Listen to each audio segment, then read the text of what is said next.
Hello there, wonderful people.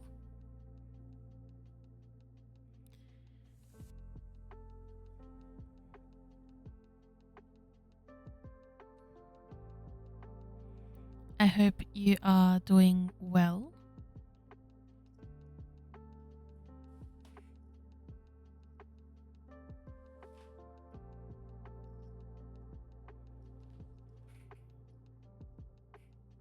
Yippee! Hi, Daphne.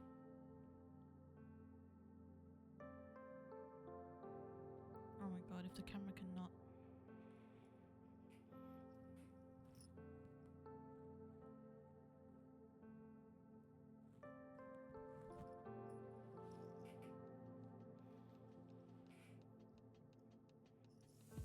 Probably because my monitor's not straight. Hey, Itzy?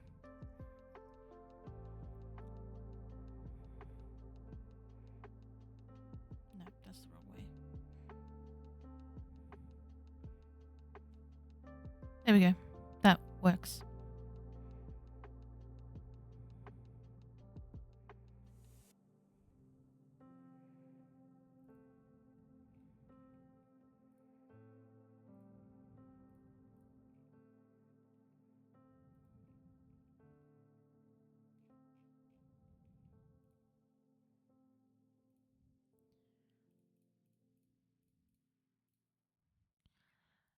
Oh, good morning, Lay.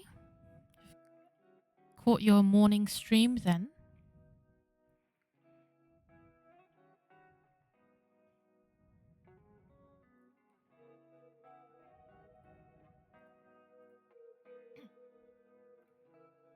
Oh, sorry if that was a flashbang.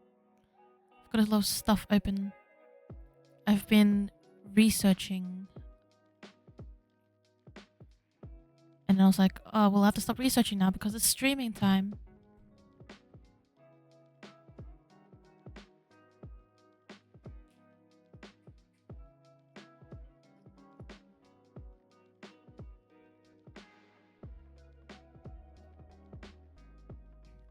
I'm trying to figure out Bastet's associations with the underworld in Egyptian mythology, which has been a bit difficult.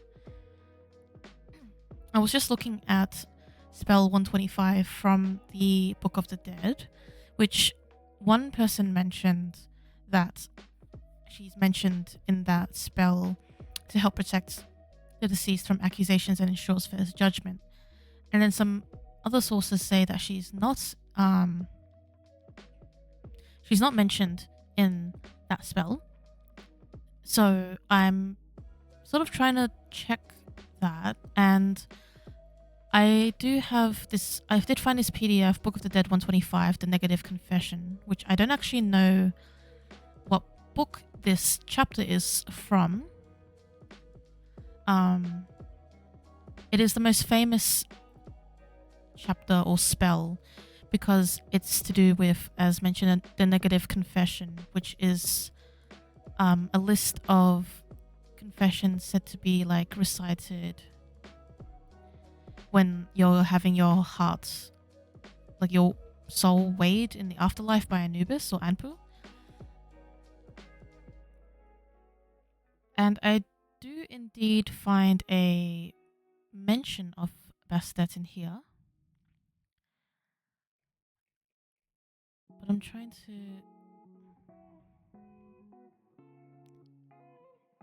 consider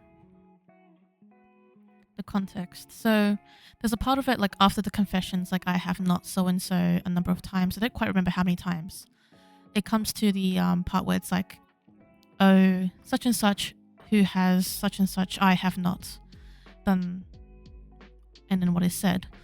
And there is one line that does mention her, which says, O Bastet, who has come forth from the shrine, I have not winked at another.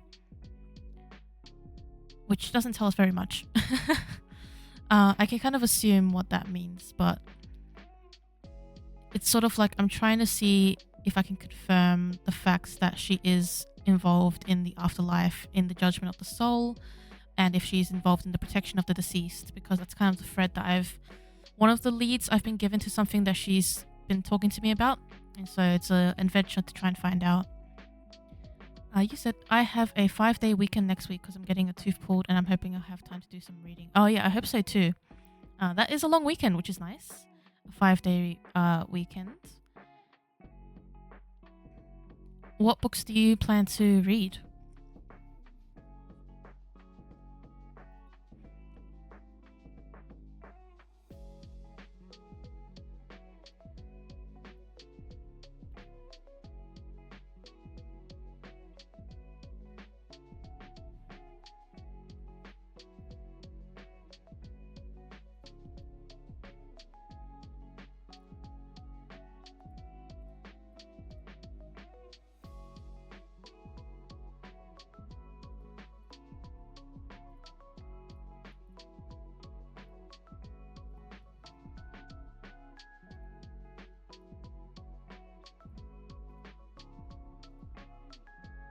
Oh, this page is zoomed in very much.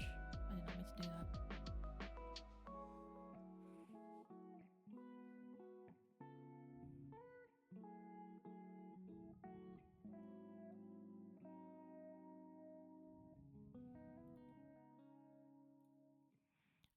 Still working on Dionysus' archetypal image of indestructible life, but also want to look into sacred marriage book.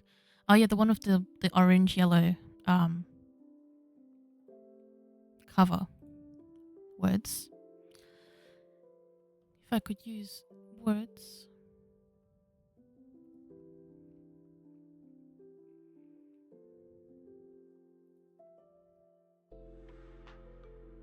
Yeah, let us know how you go with that book because maybe it will have some interesting information.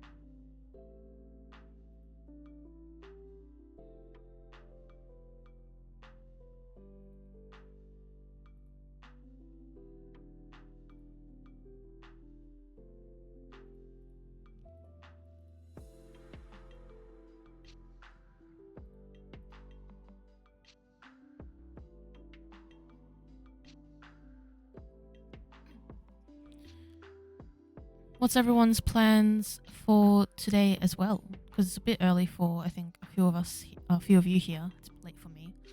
It may be very Christian focused, but I'm hoping I'll learn something useful. I hope so as well for you. Oh, actually, for the sake of everyone, I guess, but for you as the person who is going to be reading the book, because technically you could just come and tell us the good parts of it, and we don't technically have to read it to get to those good parts.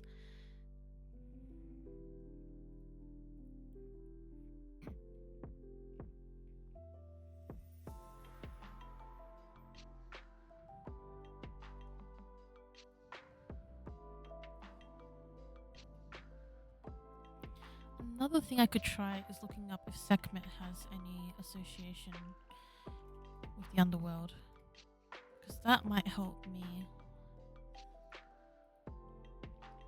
figure something.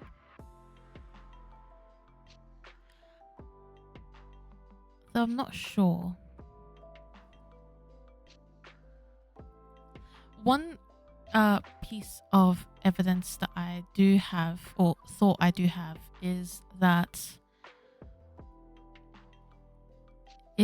I'm gonna shuffle because I want to stim, but is that because it's said that Bast does protect Ra, and Ra goes through the underworld and the gates of the underworld in order to rise once again in the daytime and to fight the evil Noprope of Egypt, and that she contributes to that, then technically she does have an association with the underworld in that she protects Ra during that journey.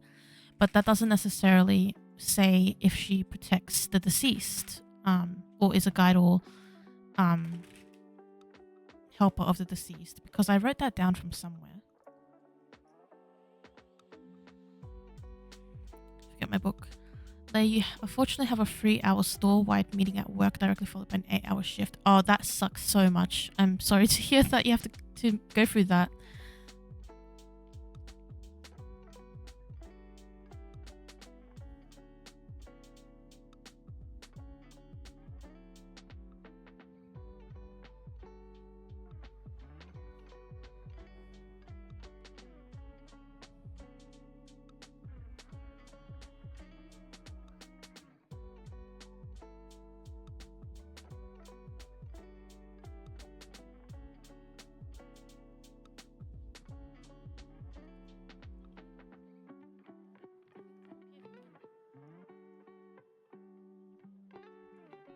Hey, Pocket Cat.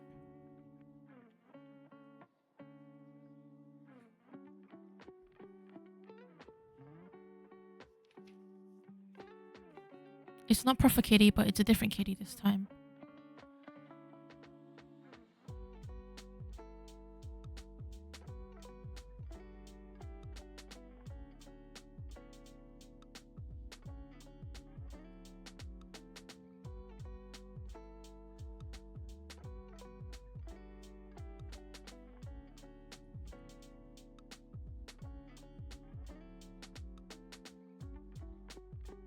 Yeah, I don't know where I wrote the specific line. Yeah, it's a void. Is there a specific reason you're trying to learn more about her connection to the underworld? Yeah, so I basically it's the current quest I'm being sent on in regards to finding more out about her and something about myself. It's basically a challenge she's given me in regards to our connection and relationship. And throughout that communication as well, there were a lot of themes of duality, and of like one side which I am very aware of and know of, and another side that I'm not so aware of. And in that sense, there were things such as, I could find the quotes. See, this is the thing about my writing being so small, is that I have to like read through everything to figure out what I wrote.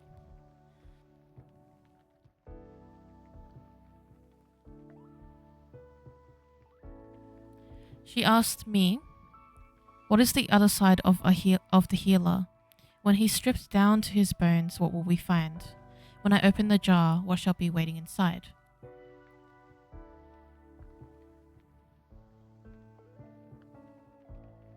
And there was some imagery as well, in regards to like a tall dune where one side was like a blue calm and the other side was a raging red. And during this as well, like she had transformed to different like forms.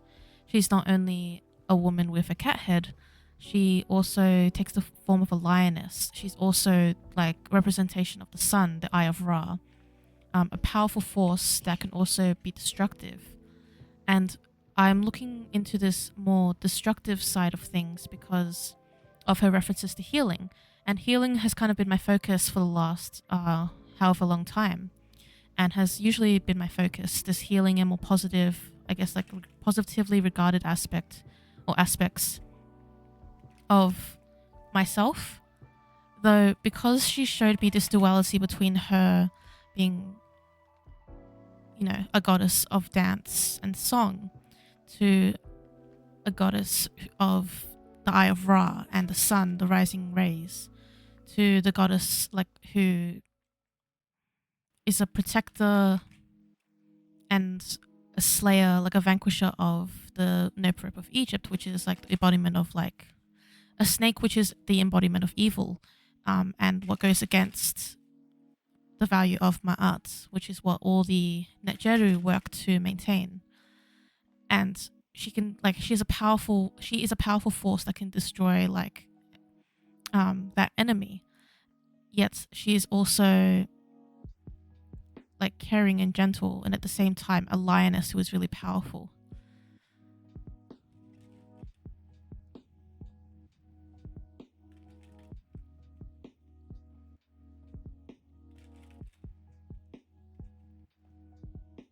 You need to start keeping detailed notes about what I've learned. Yeah, it's a good idea to take notes because then you can always go back to them. Because I often find myself going back. Itzy loves best that she always keeps my cat safe. Yes. Once part of segment until they decide to divide her and make her best at a more docile cat form. There's evidence that both of them existed in antiquity, depicted as lionesses, as separate deities who were lionesses. And her earliest depiction is of a maneless lioness-headed goddess who then became a domestic cat over time.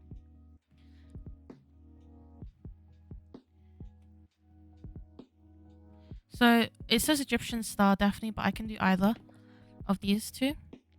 So you can choose one or the other. I do have a special offer running today. So if you do the special command like I have written here in the chat, you'll see it's in support of my friend Elle and their new server that they're starting up, themed and dedicated to the chthonic deities.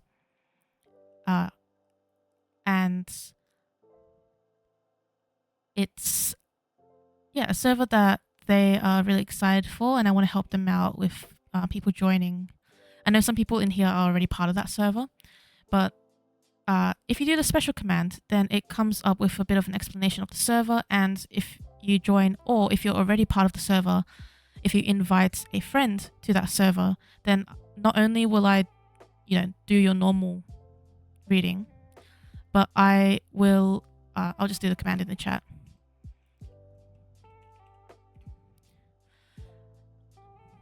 I will also give you an extra reading, so a second reading for free, a 2-card oracle reading, and you can do a different question, you can do a different divinity even, like it's a completely separate reading that you can request.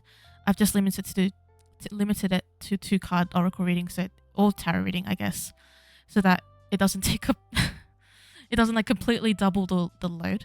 But this is my effort to try and help spread the word about my friend's server. It's great for people who are interested in witchcraft and deity work and divination and things like astral travel, astrology, dream work, shadow work, and all those different things. Also those who are interested in priesthood, oracularhood, and like words. Oh, God Spousal as well. There's a God Spouse section if you're interested in that, or you are someone who has that as part of their practice. So yeah, it's a thing I'm trying to do today, and we'll see how that goes, and maybe I'll do it in future streams too. But yeah, if you're already part of it, invite a friend. If you're 18 plus, please hit join, because I think it'll be a great server if we can get more folks in there. In terms of, is there one you enjoy more than the other? I like both, but this is the newest one, so I probably would go for this one if you'd like. Daphne? They're also easier to read, I think, because they're specifically like Egyptian gods and have a good keyword, whereas the Egyptian star oracle is a bit harder. So we'll do this priority pull for you.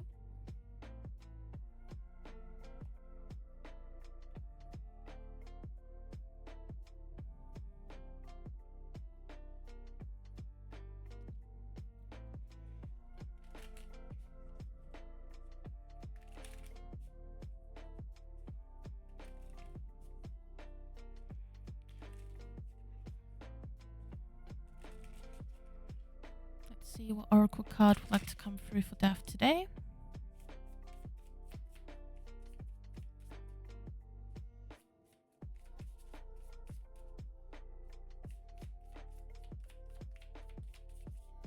Thank you, Lay.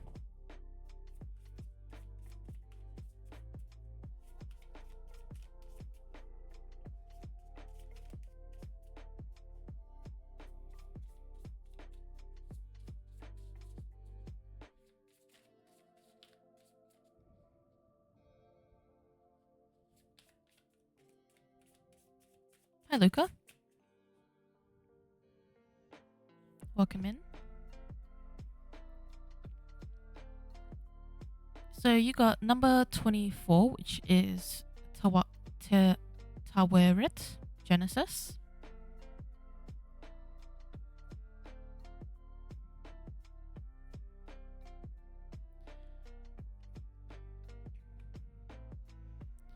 So implying the new start of something, new creation of something. We'll also have a look at the book for this one as well, because I'm not too familiar with this deity. So for you, Daphne, she is the great protectress of pregnant women and children, who is vigilant even in her sleep. Goddess depicted with the features of a pregnant hippo with human breasts, standing on two legs and with a crocodile's tail on her back. She is considered the mother of the sun and collaborates in his daily rebirth, as well as helping the deceased to be reborn to a new life. She symbolizes everything that leads to the generation of things and their appearance. You could start some new projects or have news on the way, the birth of something new, the arrival of a new life, or the beginning of a relationship in your life, both in the beginning phase and in the sense of a bond that is welded, such as marriage.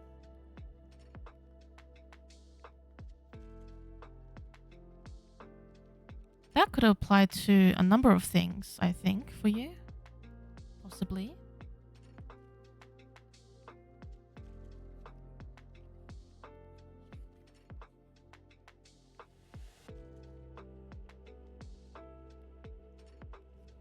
Yeah. Very interesting.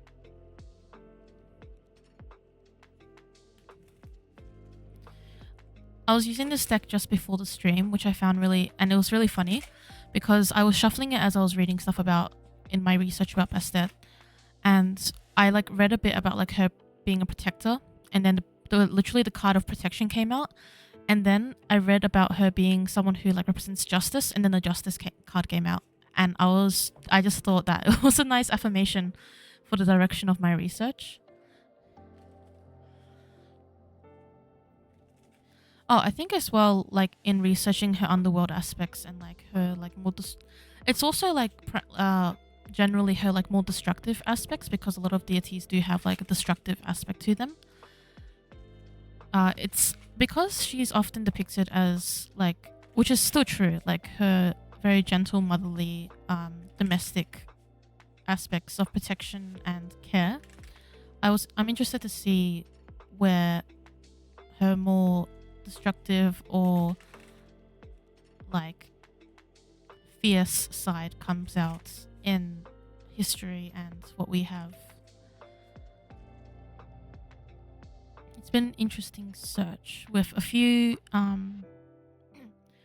mentions here and there about I just opened the Chthonic Caverns. So Itzy, I can do an extra reading for, and Omen as well. I'm assuming, did someone invite Omen? Unless Omen's in the stream, then they're just here. You'll have to let me know in the chat because I won't know who invites who and who joins just because they joined. So I can do all the extra readings all around. I kind of lost my train of thought there, but I could talk about how incredible Bastet is all day if I wanted to. If I wanted to.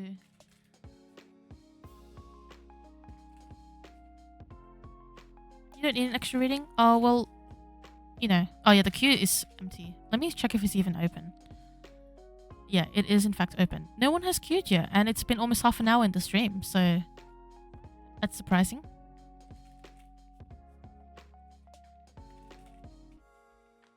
Aha, the first one in the queue.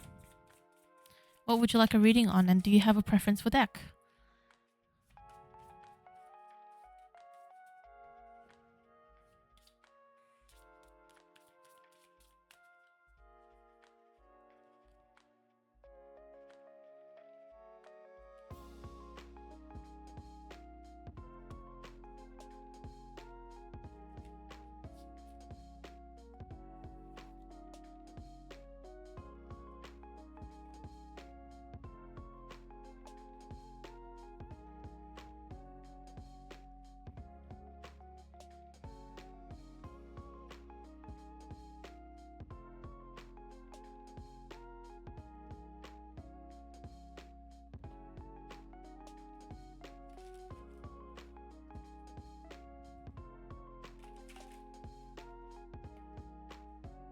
Alright, general reading from Dionysus, the Bacchic Lord.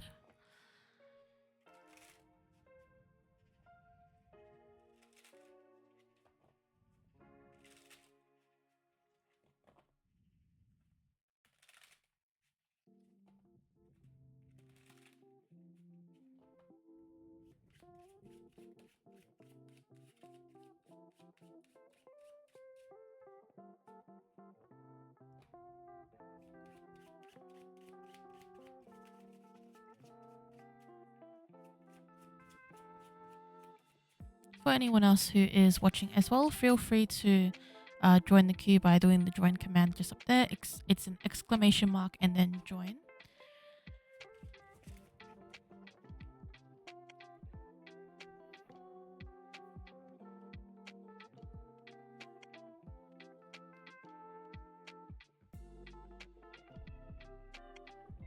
Beautiful cards. All right.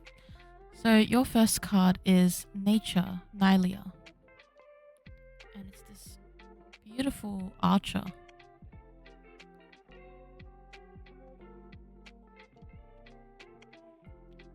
With a hat, like a wing hat, and also a wolf and really long hair. So it's sort of like a mix between it sort of represents Artemis, I think, in this sense. We also have Higher Power, Council of Helioid.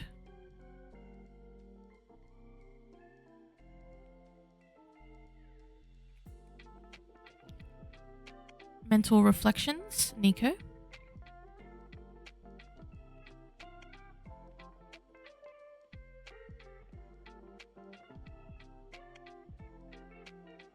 And Desire, the Dragon Fraxis.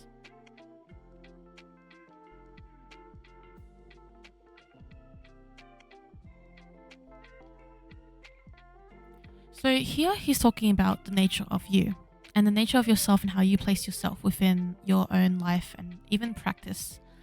It's sort of in the sense of how he's transformed your way of navigating devotion and the way that you have your life has sort of like turned around in different ways and have new things have been implemented in new ways, and how he has kind of set himself in this position in your life. He's now bringing through in this reading not only like yourself as a human being, but yourself with acknowledgement of your spirituality and even in a sense like a sense of divinity, and how you regard yourself and your own opinions and your say in what you do.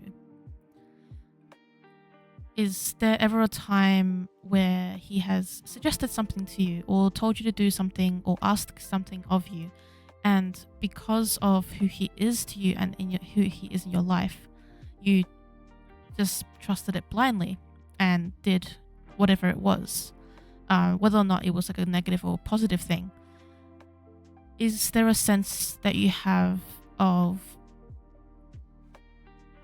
I don't know if individuality is the right word, but the sense of questioning, like being confident in questioning some things, not out of doubts, not out of anxieties or fear, but literally out of whether something is something that you feel is beneficial or not? Because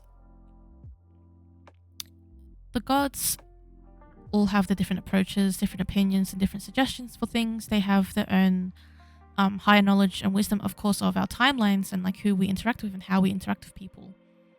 At the same time, you may find that gods do have, for example, contradicting opinions.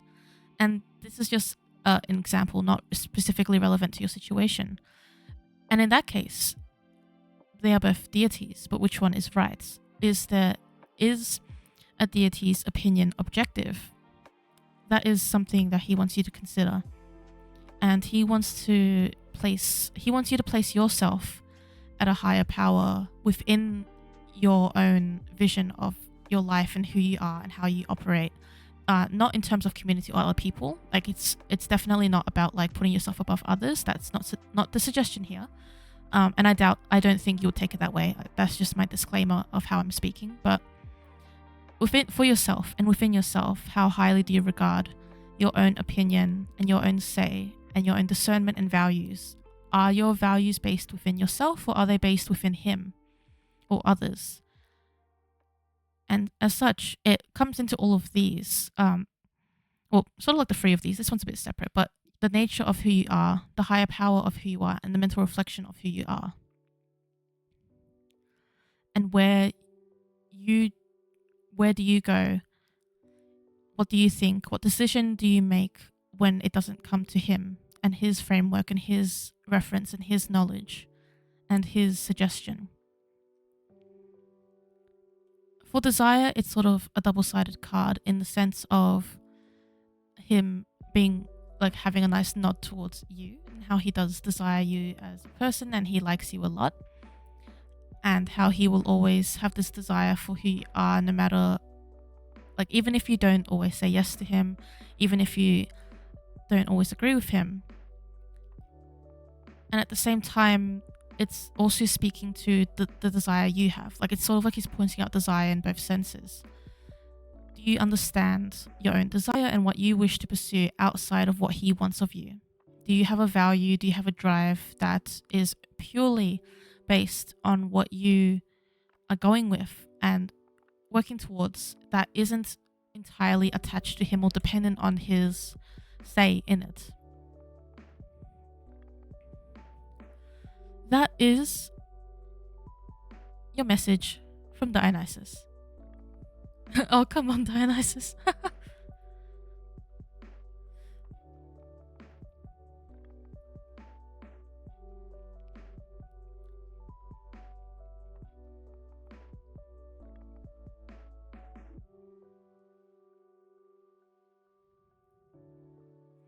Yeah. I hope that resonated or made sense to you or gives you something to work with.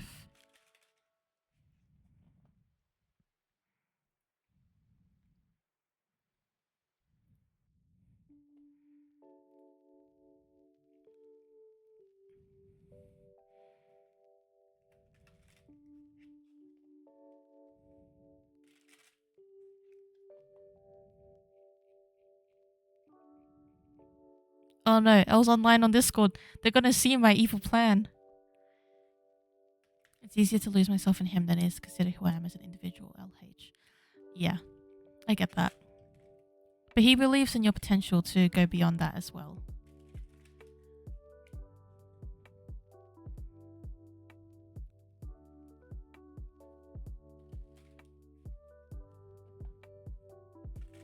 Actually, I can pin my thing that I... There we go.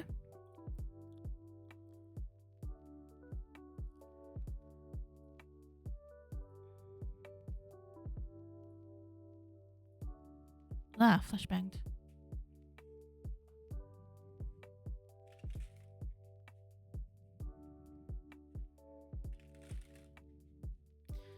How much it's related to what we were talking about and how I've been...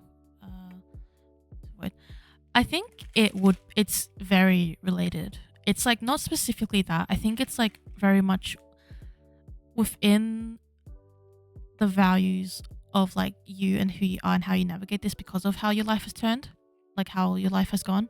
But also it's probably all the more relevant because of what we were talking about and how there's a choice to be made, but that choice doesn't have to be in a way that is to please someone or in fear of disappointing someone. I do understand that feeling though, of not wanting to do something, a choice against another, or to want to avoid that upset. But I think through this, he is very clearly like indicating to you the idea that you do have autonomy and he wants you to recognize that really strongly because that's going to be important, or it is important to your relationship. Also, Luca, it is your turn, so feel free to let me know what you'd like a reading on and which deck you'd like me to use, and I can get onto that one. And feel free to, if you'd like to keep chatting in the chat. I welcome it if you're comfortable. And it's no issue to me. Oh my god, I just exploded the deck. If I could just put it down properly.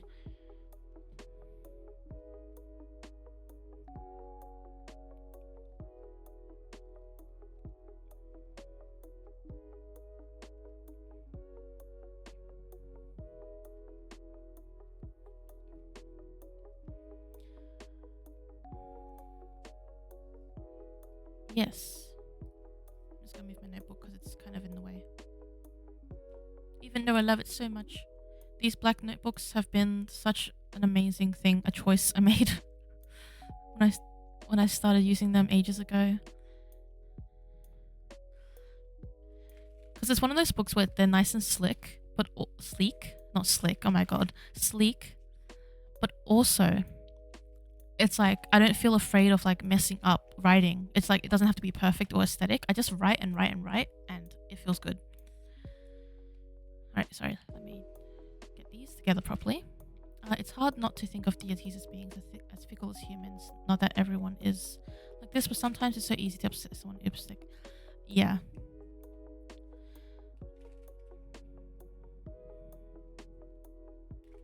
Yeah, do think about it because it seems like a quiet night so far. Hopefully some more folks come in and request a reading if they would like.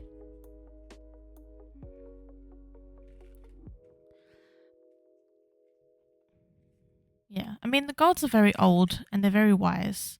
And one of the things I'm learning is that they're not as soft sometimes as we think they are, in the sense of not like soft, like not in terms of soft or hard against us, but what they can handle, what they can do. And I'm sure you are familiar of how much, like, how powerful Dionysus truly is and everything he's been through and the kind of things that he's done and how much he also cares about you. And so he's anything but fickle, I would say. In this type of situation, I think that sort of thing is not a worry that you may need to have with him. Alright, for Luca. General message from Hecate. Oh my god, a billion cards flew out. Okay. Look at all this.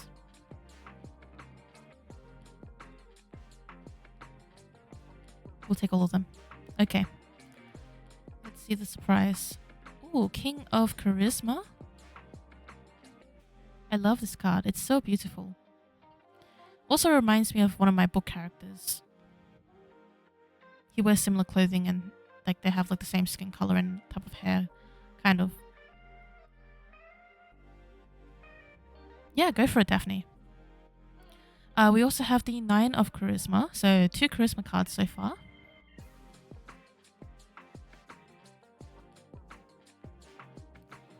The 4 of Intelligence.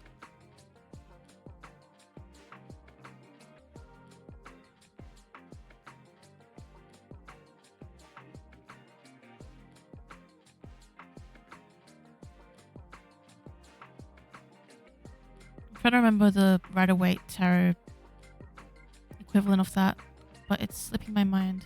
Oh yeah, I know it now. 10 of Wisdom.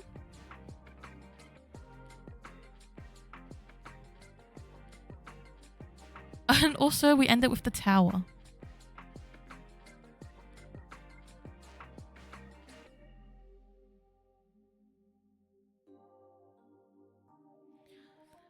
So despite this, which we'll get to, and it's okay, but with everything else, I find it... Actually, did I do a reading for you earlier? I did a reading for you at some point recently. Let me look at that one to see if that was... it's relevant. Yeah. That makes sense. It was with the Oracle deck. I did a reading with someone for the D&D deck and I was wondering if it was you, but it wasn't. Okay. So I think it's a really positive reading actually with a lot of these things here. We have a king, we have nice imagery on a lot of these cards, a 10, and also the tower on the end there, but that's okay.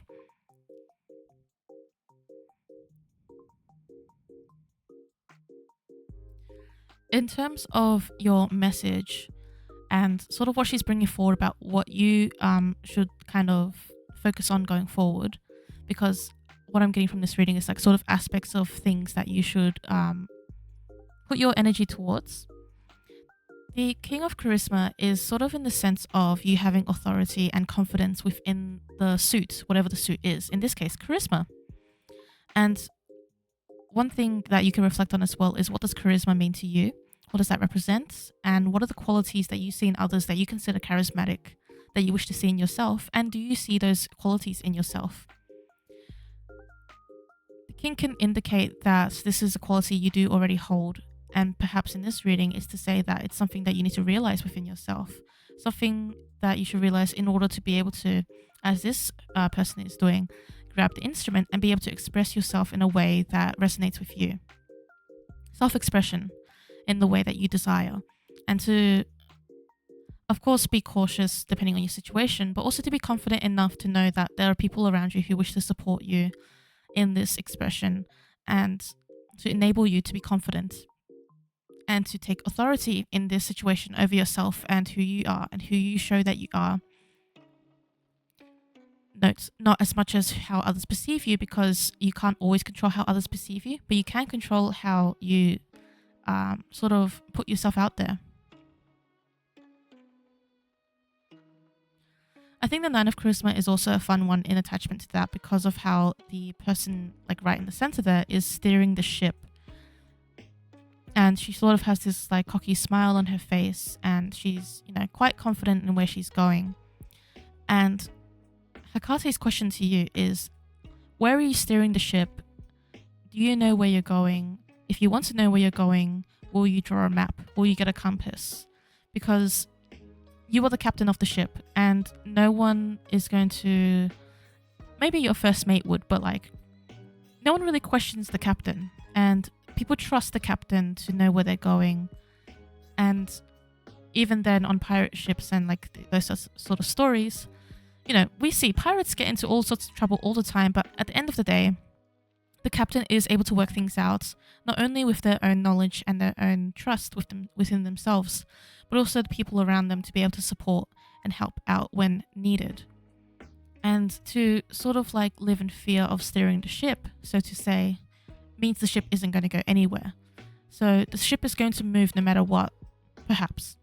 And so if it's moving no matter what, where are you going to lead it? Where are you going to steer it? That is the question to you.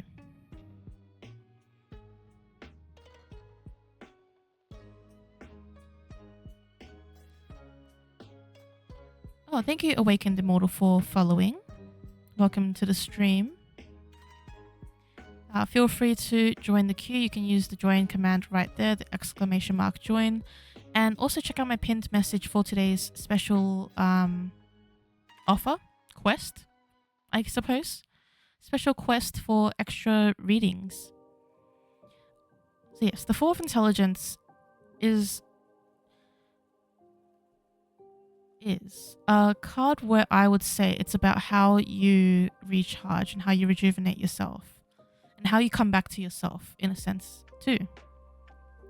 Because sometimes we may feel outside of ourselves, maybe we feel a bit lost at a crossroads, even relevant to who Hekate is.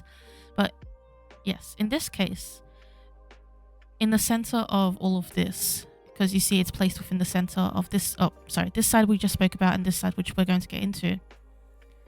Consider for yourself what you do to recharge, who you recharge with, and who you have around you, whether that is like other people or just by yourself, to sort of connect to the present moment and connect to who you are.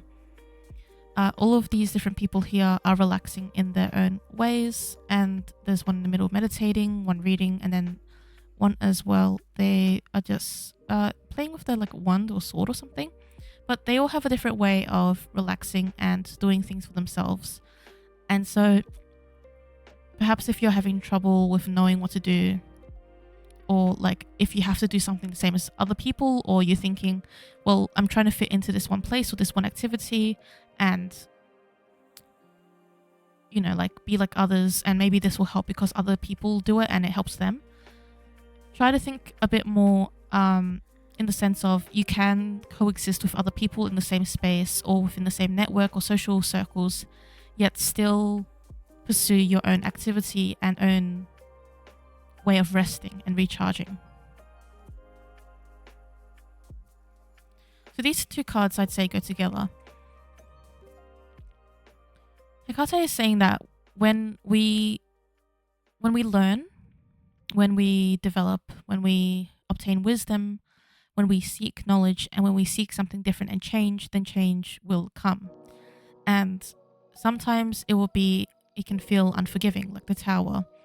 It gets knocked down by, wrong one. like a giant tower, a dragon hitting a giant tower. And, you know, a lot of people, and understandably so, it can feel, for a lot of people, it feels scary to have a tower moment. It's sort of the meme, I guess, of the tarot. The experience of having the tower fall down, your foundations shaken and tested. But even when your foundations are shaken and tested, we have the Ten of Wisdom here, which I think is a beautiful card to come paired with this, because the Ten of Wisdom is about the alignment of the heart and the mind. And 10 is usually a way to denote the end of a suit, an end of a journey, and sort of like reaching the end of a cycle. So of course, reaching the end of a cycle and a tower moment makes sense together. And the tower makes way for new things to come through. So when you kind of level up and learn more about your heart and your mind, how to align the two of them in your work, you will find change comes, foundations shaken, things toppling over. But I think hand in hand, with the knowledge you have obtained here that has caused this, perhaps, not in a negative sense, just the cause and effect of you changing and you desiring change, you have also developed for yourself a safety net, or at least a way to be able to handle this event in a way that works for you and aligns for you, because you've done the work here that's made this change happen. But this change happening, you'll be able to handle because of this. Oh, there we go. There was like 3 messages in one or something in there. It's sort of like different aspects of who you are in your development and what you're seeing within yourself changing.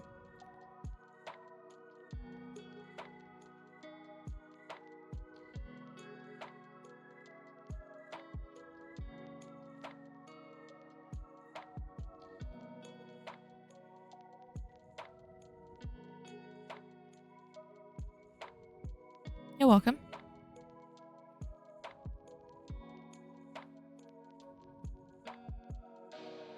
Thank you for requesting a reading.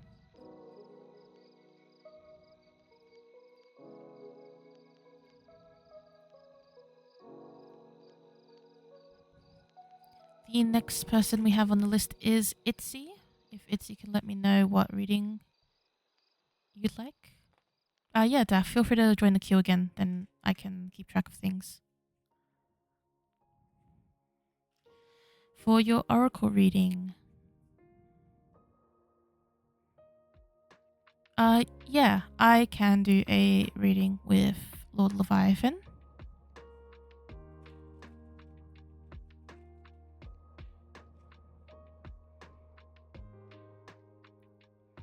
Would you like to tell me a bit about him as well? To help me sort of align the energy for this reading. And also let me know what deck you'd like me to use.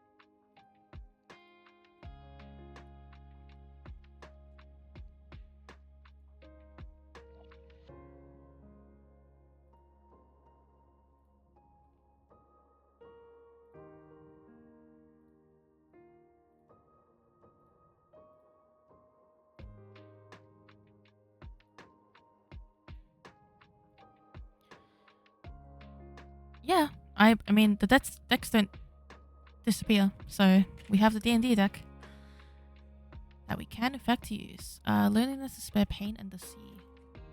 That makes sense. Leviathan.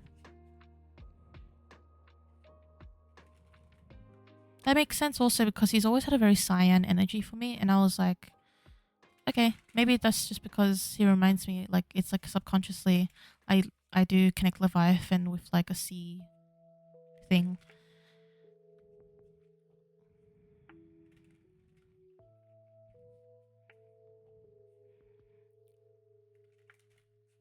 Right now, it kind of looks like, in my mind's eye, it looks like he's wearing like these dark cyan robes, and he has long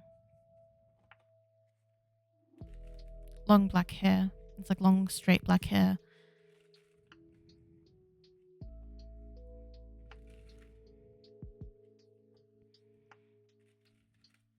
And a golden belt.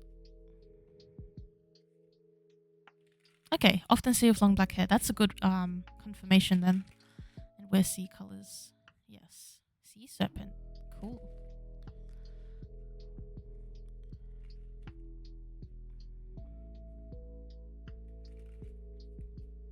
Great success.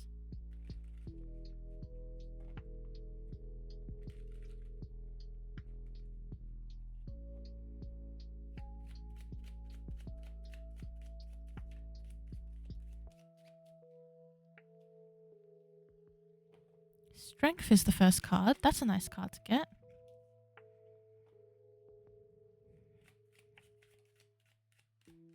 Nine of Wisdom.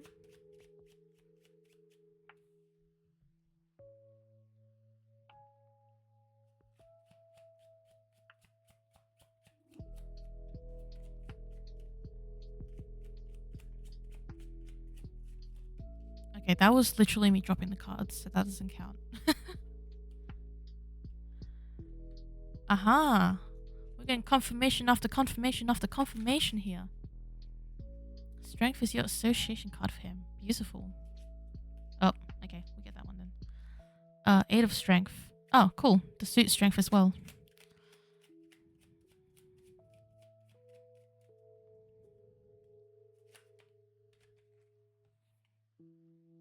Six of Strength. Hello, Sumiko. Oh, were you the one who was playing Valorant last time? And then I like raided your stream? And then we said that I'll do a reading for you. Thank you. This is the Dungeons and Dragons Tarot. And then have a whole bunch of other decks as well. Feel free to use the join command, so !join, and then you'll be on the queue, and then I'll be able to do a reading for you after a couple.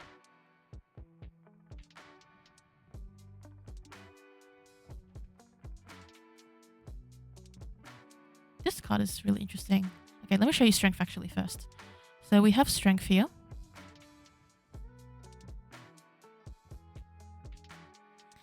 And then I've never seen this one actually. I've never seen it in a reading, is what I meant. 9 of Wisdom. I love this one. This person's just kicking back in the chair, coins on the table, beer and chicken leg in hand. But then there's also like a little creature guy biting the chair, and it's like really emphasized as well.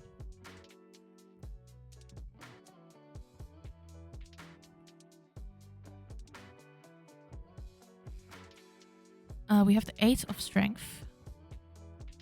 So is anything about travel coming up for you related to him? Because this card usually is about travel and going to new places. Can be physical, can be spiritual. And also the 6 of Strength, which I find really cute. It's basically the 6 of Wands. So it's like celebration, public recognition, an occasion, a party. You're moving at the end of this year. Cool. Well, we'll start from the start. So I like Strength here as sort of like the opening card, not only to be like associated with, oh, drop my mic on my mouth. Not only to be associated with him in the way that you said, but also I think as a way of indicating that this reading is about the strength within yourself and the strength you have to create your path and to get what you want. Because when I see the 9 of Wisdom, the message that comes through is that you have a dream that you want to achieve. You have many things, many details that you kind of have an idea of that you would like to reach, goals you'd like to fulfill in many senses for all your needs to be met in the way that you would like. And he's sort of asking you, or I guess in a more so telling you that when you have a fear or a reservation about a certain dream, that fear or reservation might not actually be as significant as your mind may make it out to be. In the sense of how in this scene, we have this person who's sort of like really kicked back, warm place, nice place, money, food and drink, and they can like kick their legs on the table. And it's like this little guy here isn't even like anything. It's like as much as this is emphasized, it's just a little guy he's just like biting the chair, right? And it's like that's like representing the potentials, the fear of possibilities in your situation. And so it's sort of like you don't have anything to fear because whatever it is that could come your way to disturb your plans, it is so little and so insignificant, you're not even going to notice it when you're busy experiencing all of this wish fulfillment, right? So all of this stuff is already going to be happening for you and you're going to enjoy it. And you don't have to worry about the little guy biting on the chair because it's like nothing. I think especially when it comes to, as you said, moving at the end of the year, 8 of strength, also equivalent to 8 of wands, about travel and movement and entering new places. He says to not forget any of the spirits around you, to of course seek their support, even if they're just standing by you rather than actively doing something. But also you never know when they're doing stuff like, spirits, they have their way of doing all of these things in the background for us and we don't even notice. But he wants you to heed this information or this advice that I've just told you based on the 9 of wisdom in this move that you're going to do, in this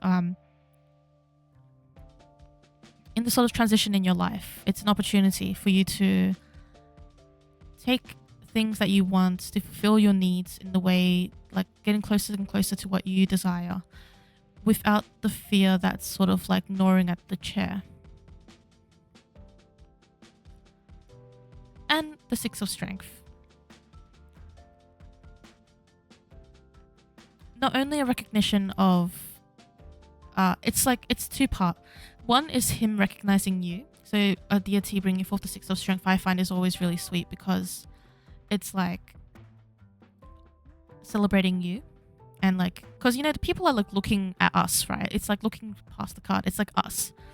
He's celebrating you and your achievements, your strength and your work and what your efforts towards what you desire and what whatever your relationship is, and your relationship with other divinities and spirits and such. But also, it's a good indicator that you may have some public recognition or some good news coming to you soon, and perhaps will help you and assist you in this dream that you're creating. Your moving is where you can start the study of marine biology, and it makes you anxious. Yeah. Well, yeah, that is a big thing. It's your dream, right? Also, hi Charlie, welcome into the stream. Feel free to queue up. Yes, there is and will be recognition. That does sound like it'll be scary. It's a big dream that you're realizing, a big dream that you're actually taking steps towards. But he's here for it, and as mentioned, don't push away anyone just because it's scary. It's scary, but you'll get there and you'll get everything that you want. You know what you want and you're going for it, and he appreciates that.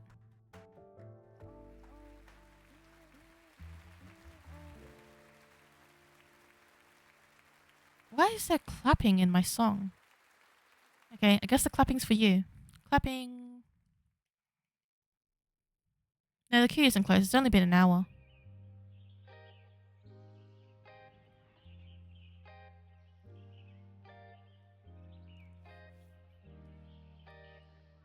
Oh, that's wonderful. I'm glad that he has been. I mean, with a lord such as himself, with the domains that he watches over, I feel like he is a really great one to help in facing your fears.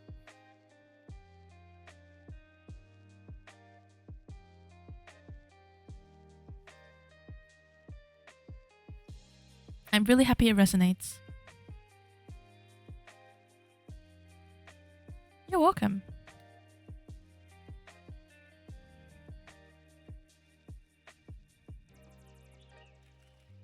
And thank you to Lord Leviathan for being there for that message and coming through so nicely and so strongly and accurately as well. All right, we're up to Daphne's bonus 2-card oracle reading. Let me know which. I can also do tarot. I just wrote oracle because it's like a bit flexible, but let me know which deck you'd like me to pull 2 cards from, and then we'll also answer an inquiry of yours. So it won't be like a no question thing. You can ask a question like as usual. Yes, Ave.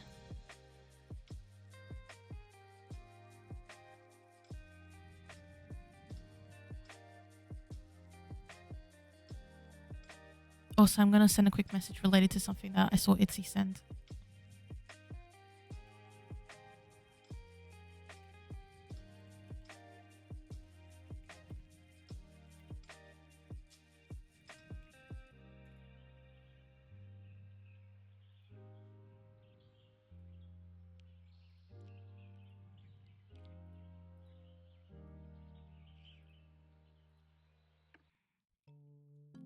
Got a bit of a weird question. What am I missing if possible? I don't remember what. Watercolor art.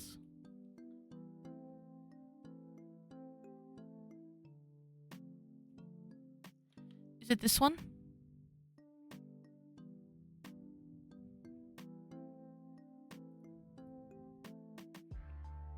Actually, I don't know if I ever showed you the cover. This one. I was like, I don't have a watercolor deck, but it kind of reminds me of watercolor, so. What am I missing is the big question. I recently asked that to someone else in a reading I ordered. But in a different way. I worded it in a different way, but it was essentially that. Yeah, it kind of reminds me of watercolor. I get that. I mean, that's how I identified it. Sizer, hello! How did your games go?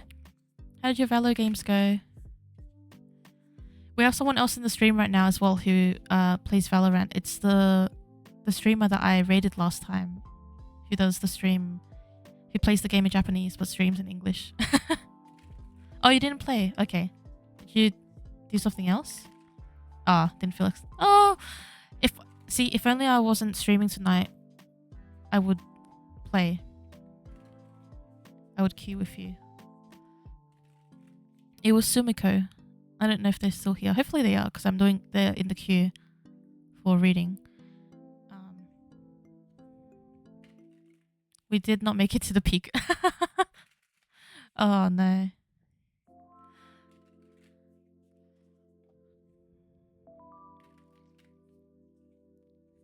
Hopefully we can play like on the weekend or something. Or we can still play like in the coming weeks. I start uni again next week, but I'll have days off. Alright. We'll get 2 oracle cards for Daphne in regards to what she is missing.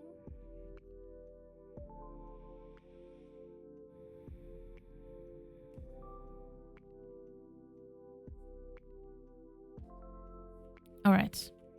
I think this is like the answer you already know sort of vibes, but like you need confirmation.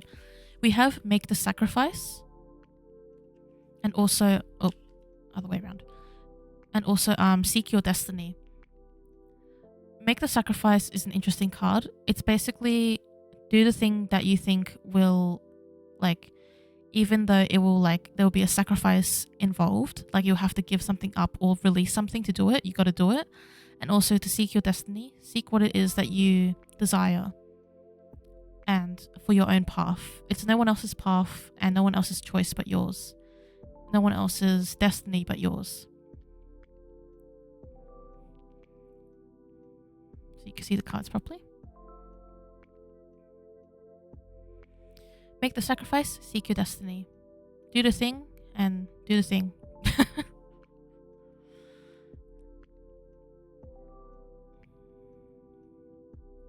Sometimes you're going to have to do something that's uncomfortable in order to achieve what it is you want, essentially. Sometimes you're going to have to make the sacrifice in order to find the answer you're looking for.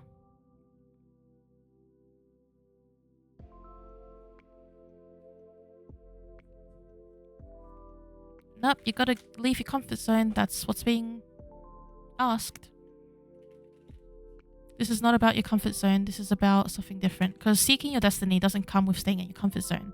It comes with exploration. It comes with going out there and putting yourself out there and trying new things and making sacrifices. Oh, hey, Sumiko. Your reading is next, so stick around.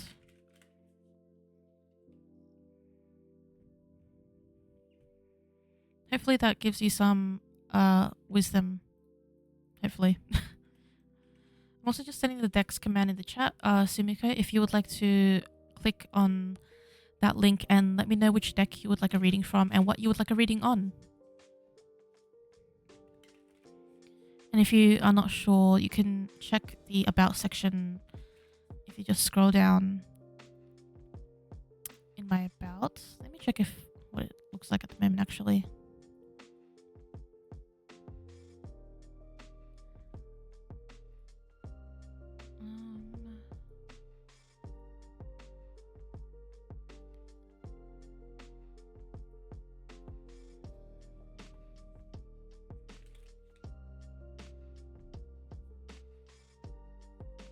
Oh yeah, it's pretty accurate.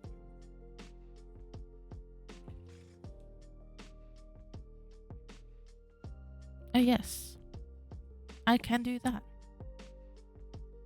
Did you have a specific question, or did you want me to just see what cards come through for you?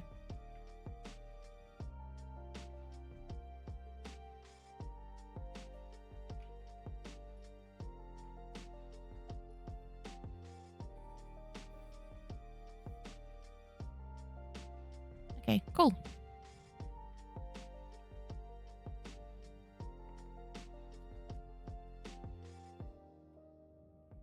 It's messengering time.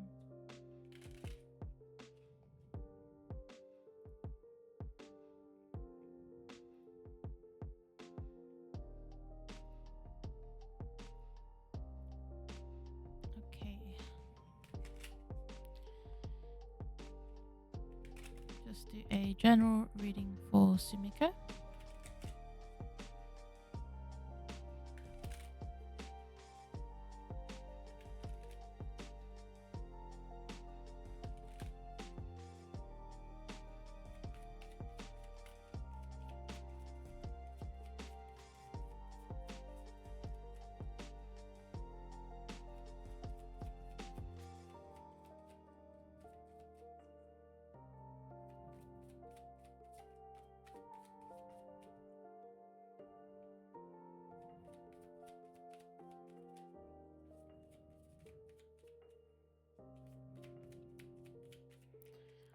So sides of comfort readings are like it's usually like a nice message. So like it's framing the interpretation of it. Like it's sort of like the opposite of a call out reading. So you might get a call out reading and then it roasts you, absolutely roasts you. But then a comfort reading is more the angle of being something comforting and a nice message to hear. Most people tend to request it from a deity or a god or a goddess, but you can also just request it just generally as well.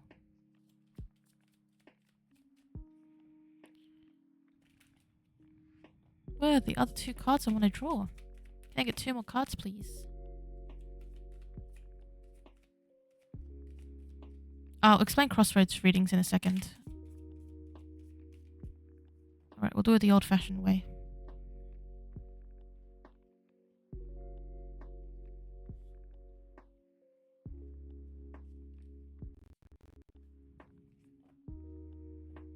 Alright, Sumiko. So your 3 cards are exercise is key. Because of course we have the Dr. Angel telling us to exercise. Divine intervention.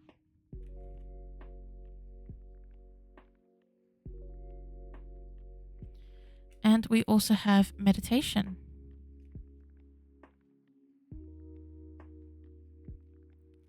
So the theme I see in this reading actually overall is about your knowledge of and presence within your own body. And it's not just about like exercise to get fit or like meditate to connect, but this wider idea of, are you able to pay attention to the signals that your body's giving you? Are you aware of when like you need certain things, like when you need water, when you need to eat, and things like that? Or do you get really what's the word?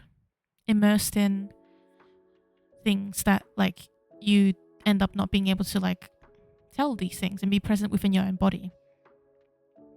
Sometimes when we are going through something, or we like even just like the everyday, we always try to think of the logical mind, or the like thinking, like the always the mind, always the intellect. But it's not only about our brain up there and our inner voice. Sometimes it's about being able to sit and feel what our body is feeling. Can you tell when it's in pain? Can you tell when it's not? Can you rate your pain from 1 to 10 accurately, or is that really difficult?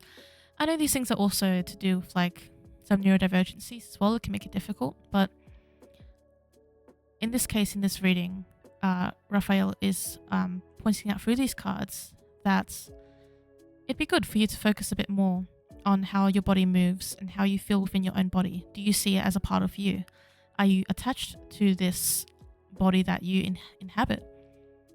Sounds like you. Oh no, it's the gamer in you. You're busy gaming.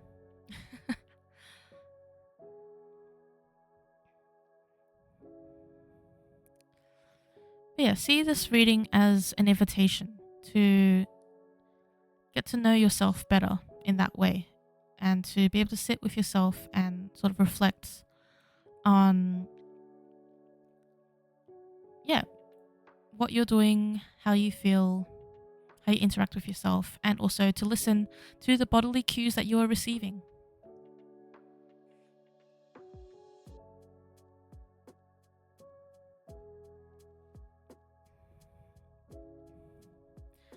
Okay, in terms of crossroads readings, that's sort of like when you're at a crossroads, like you're trying to make a choice or you're unsure about something, then I can pull some cards to sort of help guide people in terms of a crossroads they're at.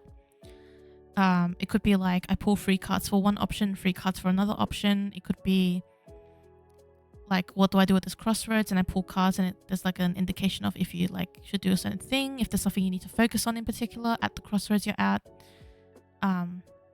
Yeah, it's sort of like a specific sort of guidance when it comes to transitions and choices and changes that you're making.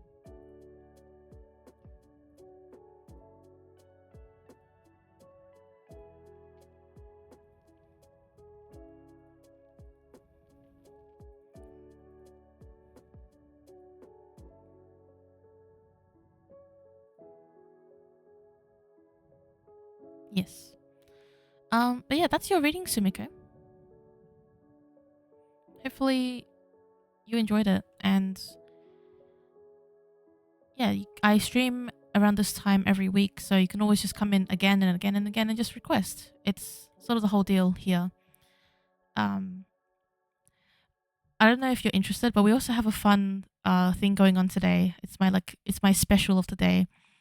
It's in the pinned message where I'm sharing about my friend's server, which is dedicated to the worship, work, and veneration of Greek underworld deities and entities, or like chthonic deities. I'm not sure if that's an interest of yours, but um, the link to join is at the bottom of that message there, and you can get another reading if you join that server, or invite a friend to join that server too.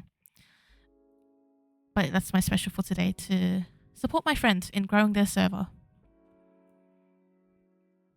You're welcome. Thank you for coming in. It was really nice to have met you the other day and for you to come in again.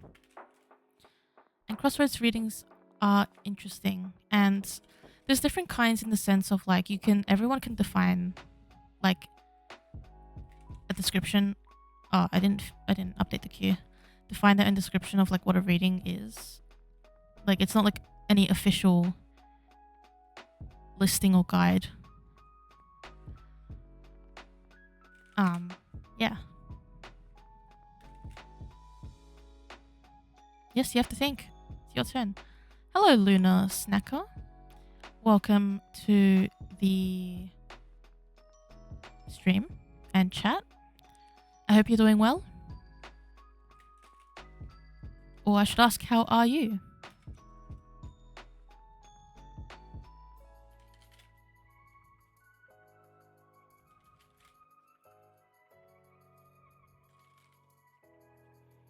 You're here. Size it in the queue. Festus, sure. Is there a particular deck you'd like me to use, Charlie?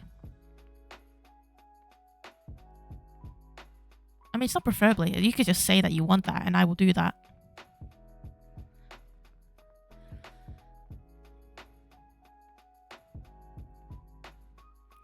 Dang it, I need to choose a deck again. /LH, lighthearted. We'll do the MTG Oracle.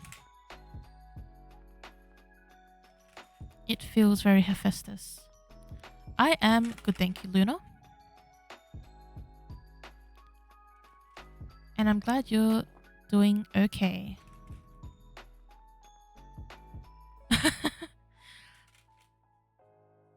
Fully honest, but hopefully comforting.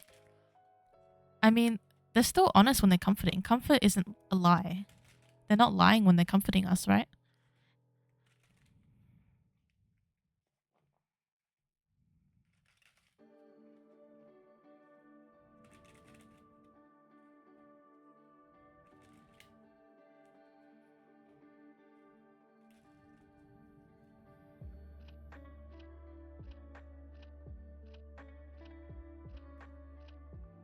You had 4 cards come out together, so I'm gonna take those. He sort of like lifted his hammer and it went down, and then as soon as it did that, these 4 cards just came out. And I was like, okay, sure. I'll take them. They're also comforting cards, wouldn't you know? You've been very into doing research on demonolatry, kinda as a devotional act for him. Oh, that's cool. How do you relate like researching demonolatry to Hephaestus? Anyway, you're reading. Your true self returned.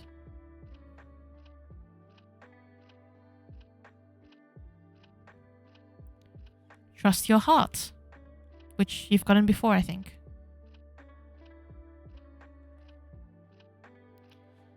Unlocking power, Elspeth.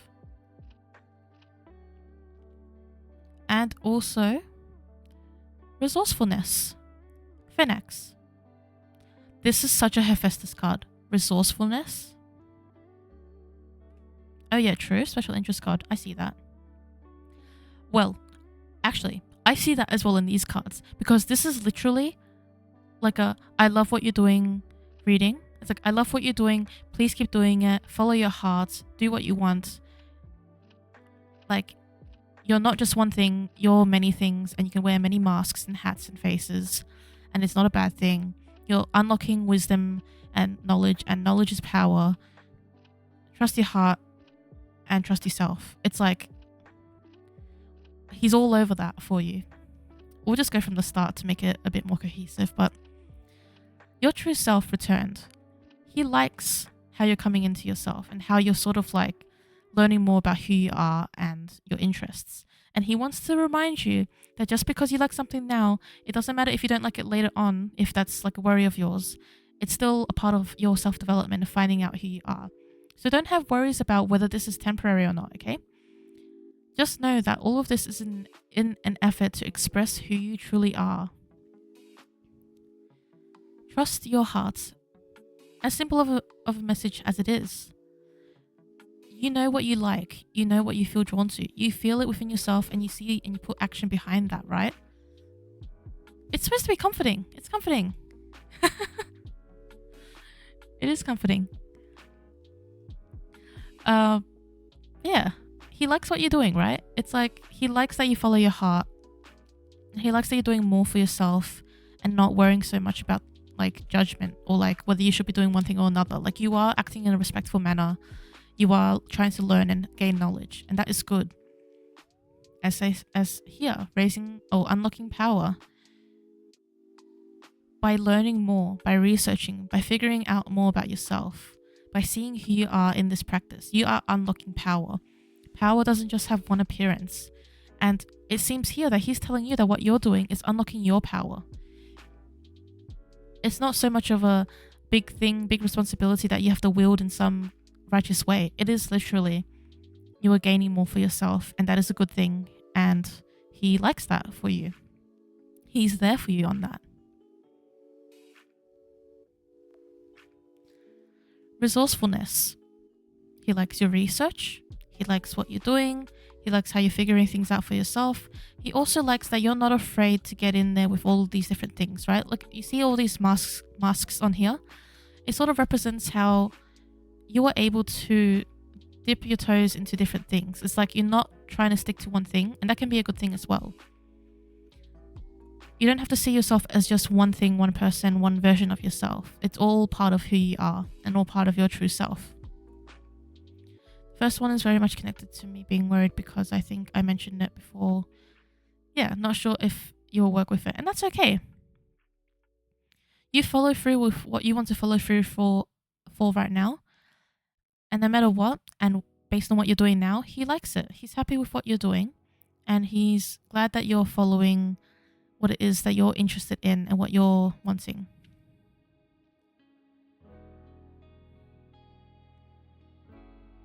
Hello, the poist guy. I think that's how to pronounce it.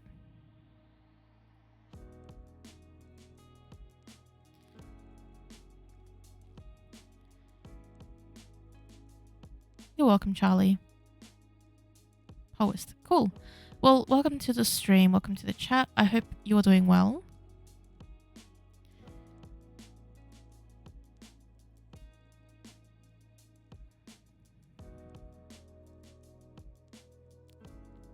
There we go. We'll move up. I am, thank you. It's always fun when we're doing streams and readings.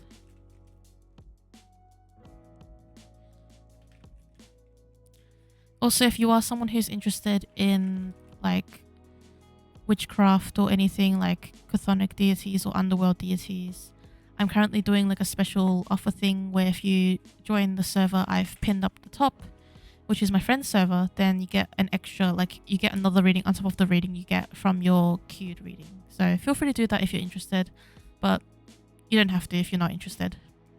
It's also 18 plus if you are over 18.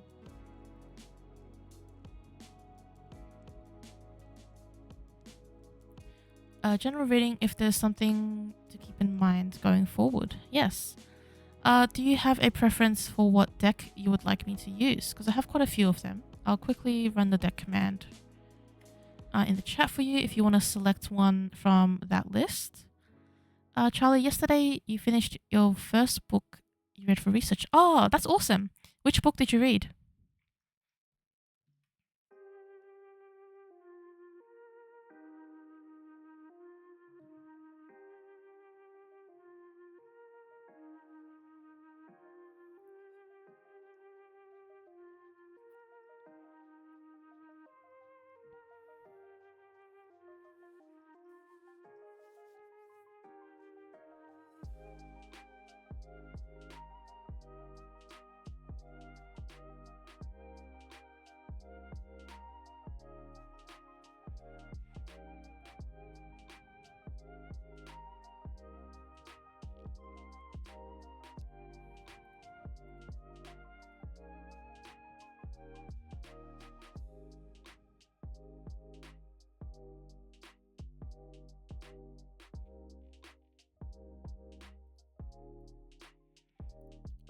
Just used. Oh, yes. This one.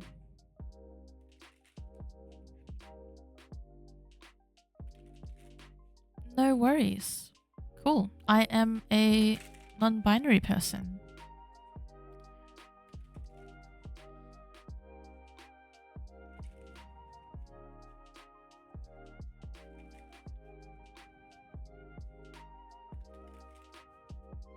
And I'm not I think, are you doing audio only? Oh wait, you're watching without audio. I don't know if that's accurate. Or I don't know how that works, if it's like transcribing or something. Yeah. It like says a thing on your like name. It says watching without audio, which is weird. I don't know why it's doing that, but yeah, that's cool.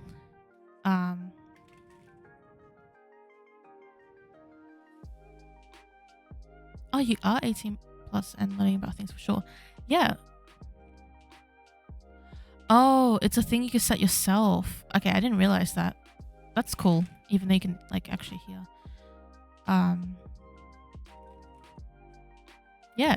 If you're interested in learning that stuff, then please feel free to join the link that's in the pinned comment.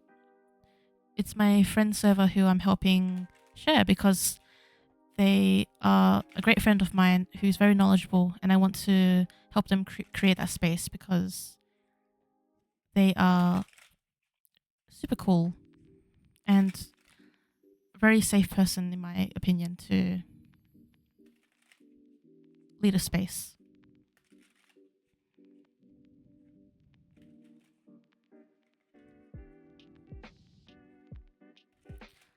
All right, let's do this reading for Luna. Also, Luca, even though you joined the server last night, if you invite a friend to the server, that still counts if you'd like to do that. If there's anyone you know who you could invite. I'm not sure if you do, but that's an option. And no name, you read Demonolatry Goshia by S. Connolly. Ah, cool. I hope you learn a lot. Learns a lot. If I use my language correctly.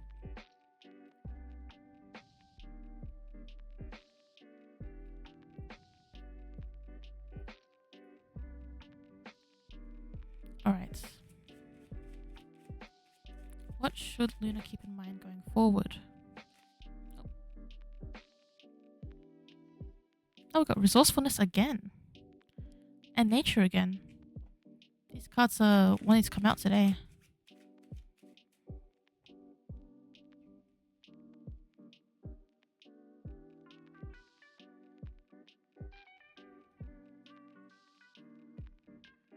So for you, Luna, nature. Beautiful Artemis-like card. We also have resourcefulness. Once again, Phoenix.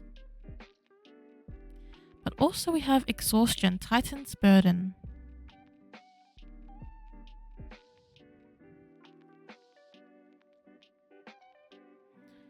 If you're feeling burnout, you don't need permission to rest. If you're doing too much, you don't need anyone's permission to rest. Just putting that out there if you need that message.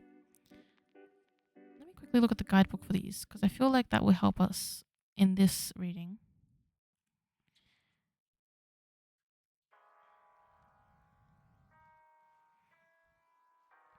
So for the nature card, there is wisdom and wildness in nature that you can contact when you take your attention away from human inventions and turn towards the natural world.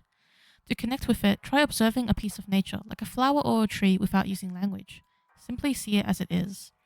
Oh, I see what this is. This is about whatever burnout you're feeling, and I guess in a short way, the cards are telling you to touch grass. That's one way to interpret that. But also, genuinely, nature is a good way to help with burnout, to get off like any devices, to detach from anything that's currently like running through your mind. Sometimes just sitting for a few minutes outside looking at something, you don't even have to be like in a forest or at the beach, it can be literally just looking at something natural, can inspire you in a way that helps a lot, or even just calms down your nervous system. Thank you to the Lavender Crow for following as well. What a beautiful name. And feel free to say hi in the chat and hope you're doing well. But yeah, I like the card resourcefulness here as well. I think it's really funny the way that this can be interpreted in this context, because it's sort of like resource management in this sense. So how are you managing your time? How are you managing your resources? How are you managing your day? What you're doing, your work? This message is very much about where you're putting your energy and how you're using like your efforts, right? Please don't bring yourself to the point of exhaustion in what it is you have going forward.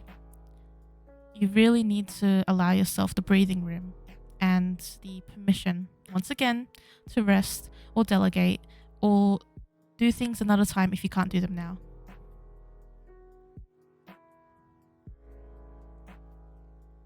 your message going forward?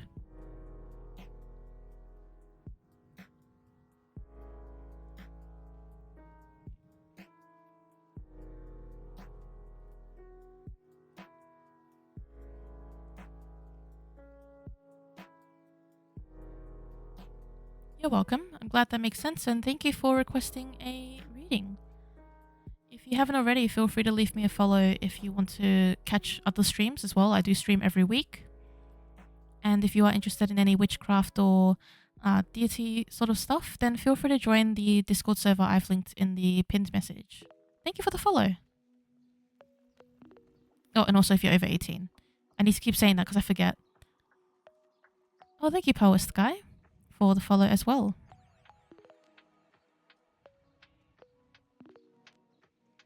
Alright, let's move forward in the queue. We got Sizer next. What reading would you like, Sizer?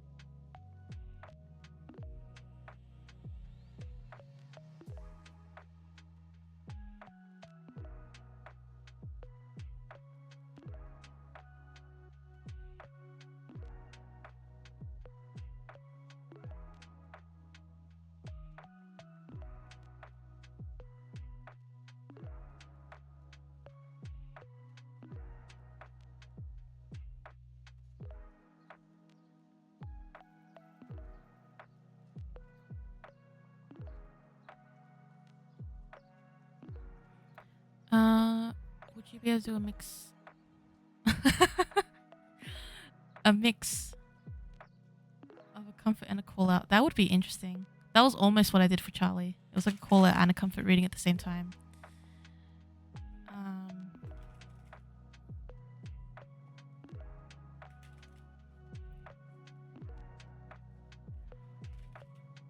If you want, technically, I'm going to keep plugging it. You could join the server I linked and then you get 2 readings. So then you can get both. You can get one of one reading and one of the other. Okay, we'll do the MTG again for your call out reading. Oh, that was quick.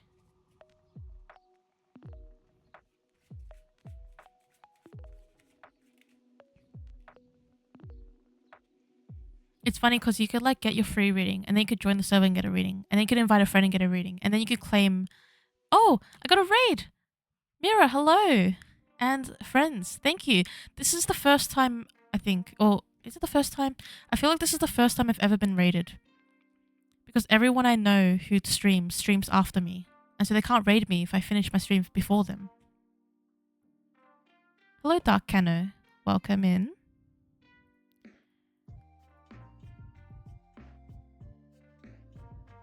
How was your stream, Mira? How were your readings if you were doing readings?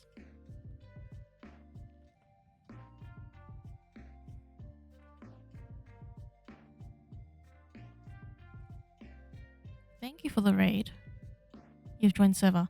Aha. Now you get 2 readings. Yes. It's the ultimate special.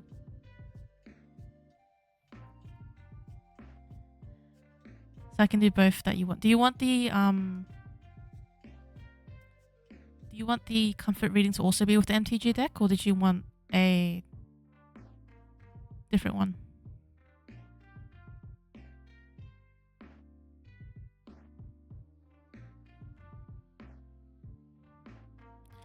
Revealed a new deck, Antique Anatomy. Oh, that sounds cool.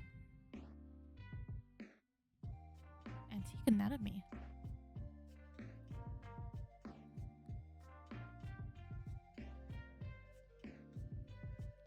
For any raiders, feel free to do that command to join the queue. And feel free to read the pinned message if that would please you. My name is Quinton, and my channel is Crossroads of Tarot. I am a Hellenic Polytheist, Chemeticist, Angel Worker, and Witch. And I stream tarot readings every week, and sometimes I stream games too. I've streamed Valorant before, Risk of Rain 2. I like Balatro, but I'm not sure if I'm ever going to stream that because I'm not very good at it. But I guess streaming is not about being good at it. A few titles I would consider myself is that I am a training priest of Hecate, if you are a pagan like me. I am also a seer. I do divination and channeling. And I am a new title I'm trying out is Therapomp, which is sort of like healing guide. Not only am I doing a Master of Counseling for that, but I'm learning a lot of different complementary spiritual, mind, body, spirit based healing methods that are part of my practice and part of my pathway in this life. I really appreciate you being here and being part of the raid and joining me in the space. And I appreciate Mira for bringing their wonderful people for me to look after. So feel free to join the queue if you'd like. Feel free to let me know how you are in the chat. And feel free to ask me any questions as well. Yeah, I think that was the first time I've ever got raided because I've never had to do an introduction to myself to people. Alright, let's get to the reading for Sizer. So this is your call out reading. We got Be the Light, Elspeth in the Underworld.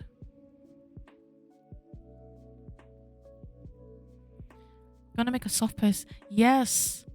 Do the soft post. And then send me the link. Okay, trust your heart. And also desire. Also Daph, in response I'm going to this Magic the Gathering reference. In response I will do a post like you do for Bast later. Alright. So I said this is a call out reading, so I hope you don't take this personally because we're friends. But hopefully this will be lighthearted as well. This card is about not being edgy. It's about being the light. So even when you're in the underworld, even when you're going through dark times or difficult times where you may feel down on yourself, when it may feel like you don't know where you're going, please remember that you have the choice to be the light. You can shine light on your own situation. Just like when Elspeth was brought to the underworld and had to escape, she did that and she found the strength and courage to do that. And say the BH. Yeah, because it's like the underworld, right? It's like typically about darkness and brooding and like being in a space where it's like loss and grief and sadness. But the underworld as well is a place that represents transition and change and bringing new things in due to what has been lost. It's sort of this idea that death brings new things, new life, because death clears out the old and releases the old in order to bring in new things. What are the thought patterns and what are the ways that you are speaking to yourself that are causing you to stay in a certain place where you can't, when you don't allow yourself to light the torch or bring a lantern up to make the walk you need to escape the underworld that you may be experiencing? Part of that as well is to be able to trust your heart. Sometimes you may see other people doing certain things. You wonder, am I doing the right thing? Am I at the right place? Is it too late? Is it like, am I not doing enough? I think that everyone is able to find their own wisdom within themselves when they take a time to sit down, and sometimes even if a physical thing helps, placing a hand over your heart and being quiet and looking within yourself and asking yourself a question as if you're asking for guidance from cards, from whatever else that you may ask for guidance from. You can ask for guidance from yourself. Maybe you have trouble trusting your ideas or your sort of framework, or you may feel like it's difficult to trust your framework because of all that is working against you when trying to pursue it, right? So there's a difference between trusting your heart and listening to your heart and knowing what you want, but then not pursuing that because of some people around you who are a bit negative, some circumstances around you that are not working in your favor. But if you're able to persevere through that and continue trusting yourself and also seeing the light that comes at the end of the tunnel and beyond the underworld, you will find yourself at a better place than if you were to stay in the underworld. This is connected to the card Desire here, which I really like because of like the red dragon. I think this really speaks to you having an idea of something you really want. It's something that you've wanted to pursue, something that you've wanted to gain. Dragons, right? They are powerful, they get what they want. They like go for it and they get it, right? And even when they might like be threatened because people are afraid of dragons, even when people may not understand their ideas, they're not you. And they don't control what you do. So if you have a belief in something that you really desire and you really want, you have to be like the red dragon here. You have to go get it. You can't just stay back in your cave holding whatever you have, because that's obviously not what you might want, right? You have the chance to listen to yourself and to be the light for yourself, to not have to rely, like, it's like against all odds. Oh, I didn't mean to drop the card. Against all odds, you can get what you want. You just have to do the things to get it. Like, no one's going to hand it to you. And that's a difficult thing sometimes, because sometimes we feel like I've put in all this effort, I've done all I could do. Why have I not received this thing that I want? I think if you keep going and you keep being the guiding light for yourself, there'll be more opportunities that come through and more people that will come through as well that will be able to guide you. This is either related to becoming doctor or getting radiant. I can't believe that getting radiant isn't even an option there. And I'm saying that in a funny manner. Like, getting radiant.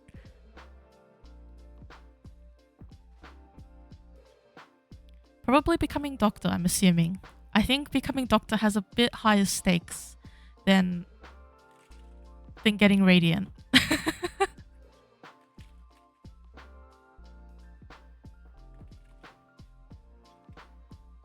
I'll quickly do your other reading as well.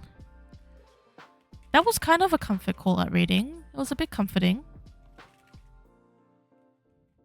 This one will be 2 cards, as per the description.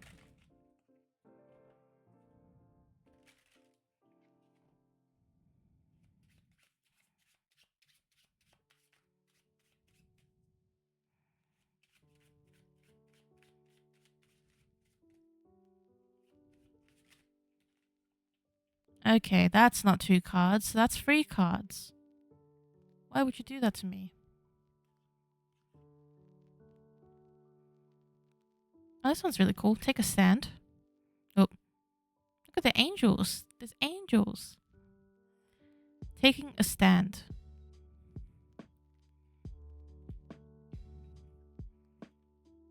The unknown. Magic of the mind. You have the strength, you have the courage, and you have the intellect to go for what you want to go for, to do what you want to do. Let's look at the guidebook for this one as well. You may have some positive messages to share. Every life's path is a hero's journey where we must face fears and slay monsters. Every time we face a fear and move past it, the fire of our truth burns brighter. Because of this, a warrior sees fear as an opportunity to reveal a deeper truth.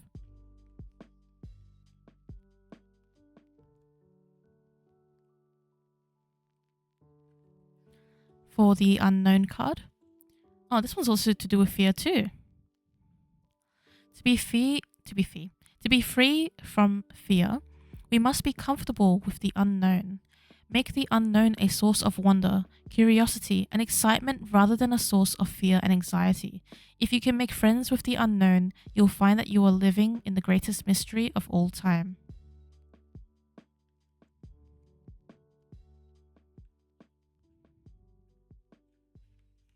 And for magic of the mind, everything that is made by humans was first envisioned in the mind. Someone who masters their own mind wields a powerful tool. With the mind, you can see the unconscious patterns of your life, break free of them if you so choose, and imagine new realities. Very consistent messaging here about fear, and not seeing fear as something to be afraid of, but something to really pursue and to kind of like just go for, you know, and like use as an opportunity, use as a motivator. It's okay to be scared and it's okay to fear the possibilities. But that fear's, if it's there, it's there. It's not going to go anywhere. maybe just like slap some like courage on top of that and all these other things until you're at a point where you don't need to feel that fear anymore. And also power of the mind, of course, with this card. You can make your thoughts a reality, just as the last reading said. Just slap the fear away. Bang, bang, bang, bang, bang. But really, you're a very strong person and you're very brave, and you can do, like, I know you can do things that even though they're scary, you'll still take the steps to go for it and see what they take you, even if they are spooky. But yeah, the unknown is a cool thing because it's so infinite, right? The unknown is infinite. It means there are also infinite opportunities of what can come from that. Not the path that you're going on may not be one that you expect, but could still be very interesting.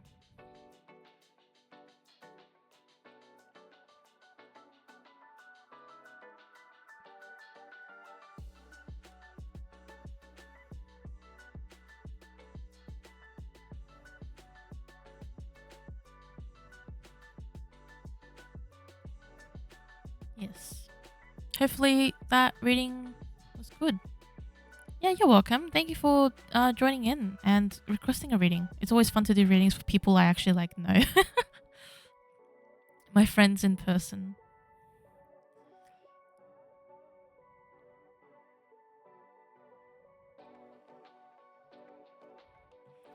Alright, let's move on. It's time for the Poest guy. Let me know what you'd like a reading on, and if you have a deck preference as well that you'd like me to use.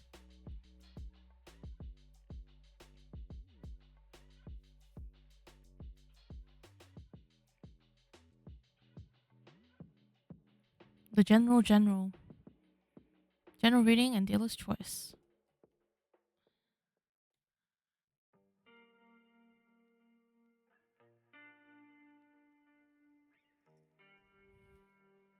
We'll use this one. Messenger Oracle.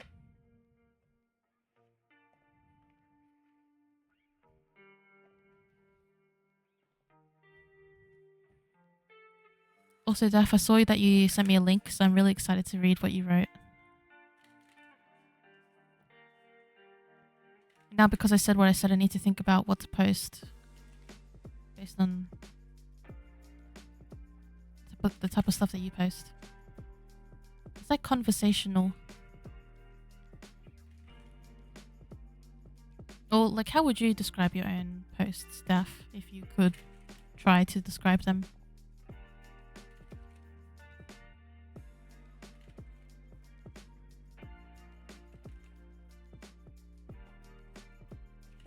Alright, a general reading for the Poest guy. What is it that's would be good for him to hear?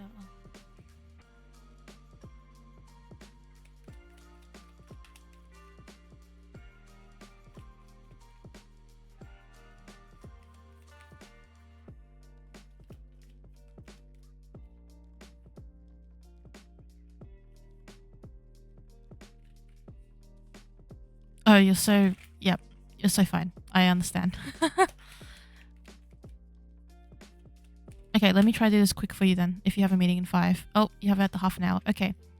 First one, respect your boundaries. Other people are not going to respect your boundaries if you don't respect your own boundaries. Be clear on them, not only for others, but for yourself. List them out if you have to. Write them down if you have to. Understand what your boundaries are. Don't be open and stuff just to have a little bit of respect, a tiny minuscule, like microcism of respect. You deserve more than that. Respect your own boundaries, and others will respect yours as well. Not everyone, but others will. Because it's a difficult world out there. Especially when it comes to boundaries, because some people are still learning how to work with those. Time to ground. If you have any grounding techniques, good opportunity to do them, maybe right now before your meeting. But also in general, grounding is a great technique to have with to bring with you anywhere. Sometimes if you are learning, you may hear about a lot of different grounding techniques from different practitioners. they may not resonate with you. Explore different ones, try different ones until you find what works for you. Even if it's not written down anywhere, even if someone has not recorded it, that doesn't mean it's not a valid method of grounding. For me, it took me a long time to understand how to ground because I always was hearing about all these certain ways of doing it. And then I realized I don't need to follow an instruction manual. I don't have to follow a recipe for how to ground. As long as it helps me center myself and relax and be able to be present in the moment, that is grounding. Oh, didn't mean to flip the card.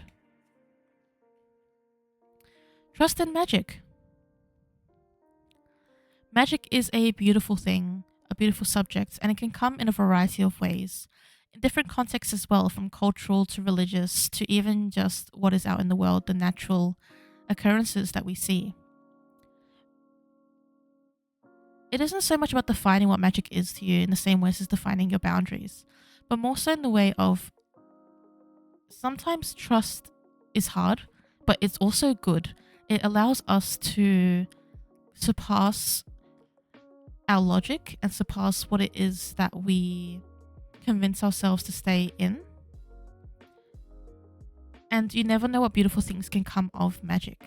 Like, not every like, depending on your practice, not every spell you do, not every prayer you make, not every ritual you do, not every like manifestation you create will come in the way that you may imagine strictly. But if you just trust in what you do and trust that you are, making the effort for what you desire, it will come to you in some way or the other. And that is something for you to remember on this path that you're on. And yeah, it's a beautiful card. I love it as well. Very gorgeous portrait of these birds. Oh, that was your reading because I wanted to get through that before your meeting, and it would suck to kind of have to leave halfway through a reading.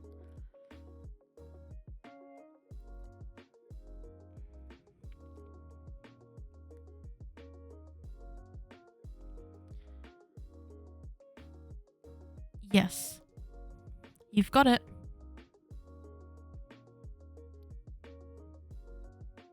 Oh, thank you. I really appreciate that. That means a lot. And you're welcome. I'm really happy to do these readings. And please feel free to come back whenever. Oh, lurking. Thank you. Yeah, I stream every week, so feel free to come by. And I'll see you around in the server as well that you just joined.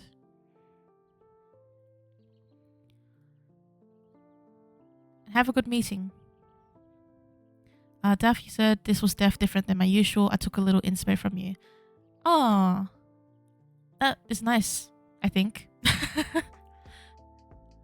Not a comment on you. More so, like, I hope that I'm, like, there is something of an, like, good of an inspiration to get from my posts.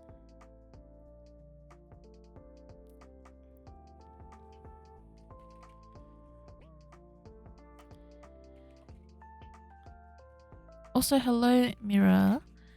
Once again, because I said hi to you earlier, but I'll say hi to you again. Let me know what reading you'd like.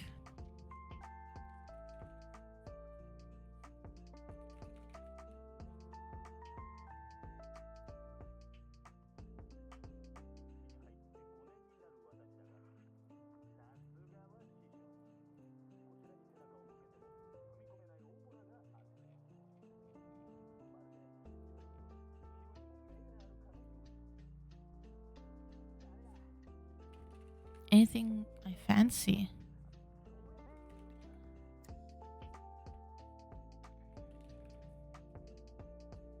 Are you sure? Like, I don't have anything that I like. I don't know if you're asking that like for me to like do it or not, but again, dealer's choice. It's okay. I said it lightheartedly. I'll choose this deck again because I love this deck. Is there a topic that you want to ask about?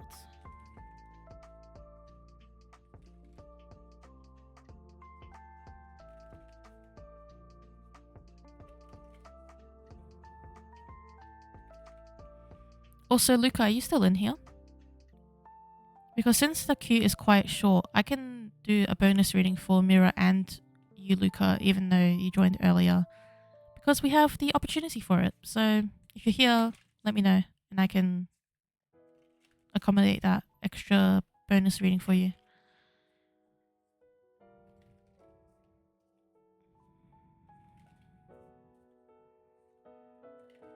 All right, let me think. What topic?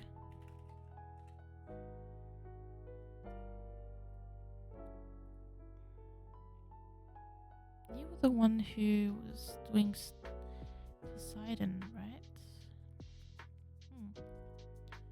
We could do a reading with Poseidon. Let's see what he has to say.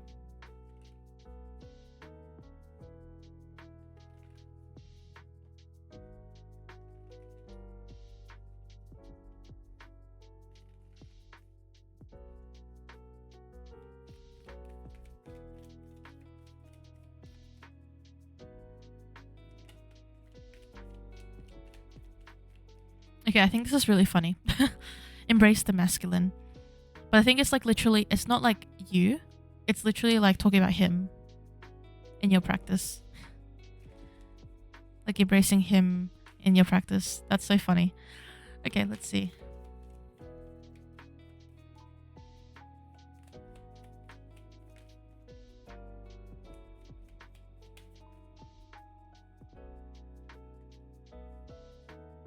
Oh, interesting. Let two become one. I think this is definitely looking at the ways of like how... I think that's his humor. His messages earlier with mine was funny. Yeah, he's a funny one. I like this one because I think it's speaking about your two like devotions at the moment in your practice, or your two like divinities in your practice at the moment. It's not literally like let two become one, but I think it's explore the unique intersection that is created in your practice because of him coming in, and how this may work. What are the crossovers, and also how do the differences make something unique within your practice here?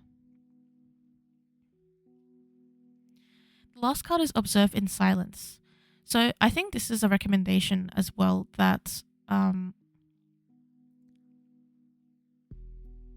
not sure if you do like much with like astral or like meditation, but it's like this idea of even just seeing them both in the same room and seeing how they interact with each other, and then using that as a basis or inspiration for your practice. And that's in a sense like observing with silence.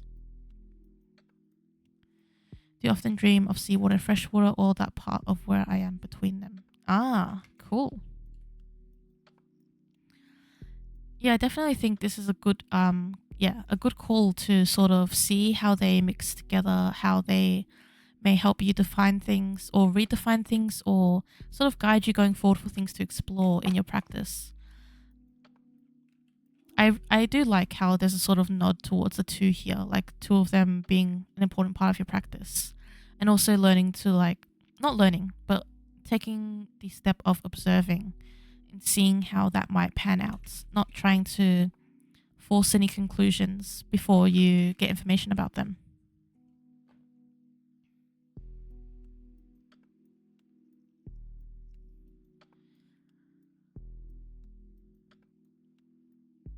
So that's your main reading. And then if you'd like,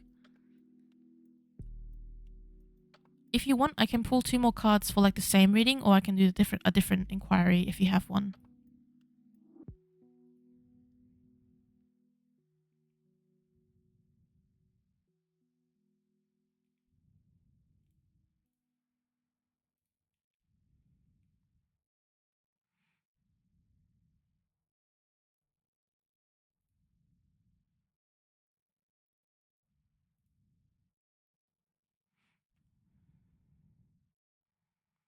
Is them being like him and her? Oh, okay, cool. Oh.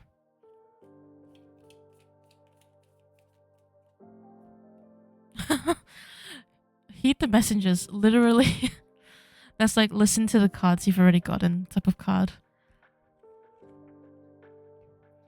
The source of all.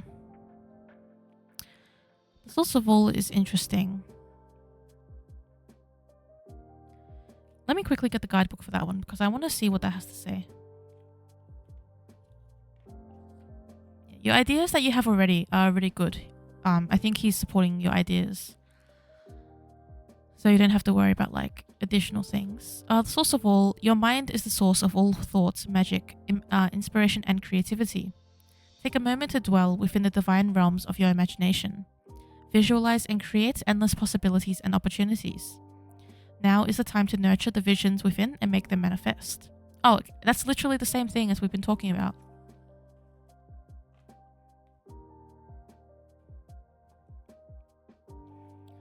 It's like using things beyond like the waking mind, like imagination, dreams and such, to gain wisdom and gain understanding of something.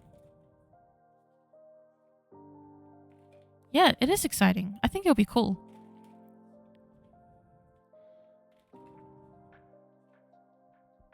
Hello, Happy. Welcome to the chat. Welcome to the stream. How are you doing today?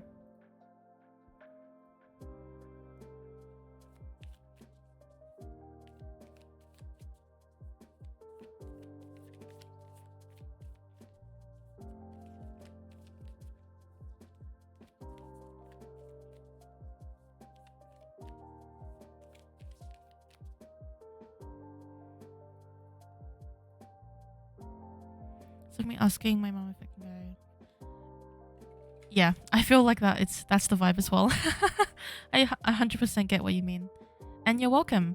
I'm really glad it was helpful, and yeah, thank you for requesting a reading. Oh, it's not an annoying question. Don't worry, Happy. This is free readings. I do free readings on my streams. Donations are optional, but appreciated because, of course, the payment supports the fact that I'm doing free readings. But you just have to do that command there to join the queue, which is practically empty. So you're probably just going to be the next person I read for anyway. But yeah, you can just do that. It is free. Then you could donate if you feel like you would like to. But no one's forced to.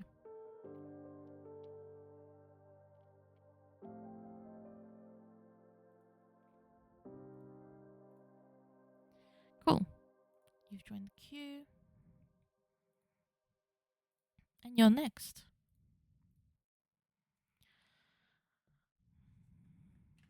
So just make sure you're on the right track. Daphne says I need to order another shadow work reading from you because of course I need some more work to do, but anyone who enjoys Quinn Stream's reading should definitely check out. Oh, thank you. I appreciate the plug of my own my Ko-fi. I do offer private paid readings on my Ko-fi. Also on my Etsy, but Etsy's kind of weird, so Ko-fi is a good way to go about it. And if there's anything that's not listed there that you want, you just have to message me and ask if I can do it, and I'll probably tell you. Like, I will tell you. I will let you know if I could do it or not. Yeah. Okay, let's do this reading for Happy. You want to make sure you're on the right track. Let's see.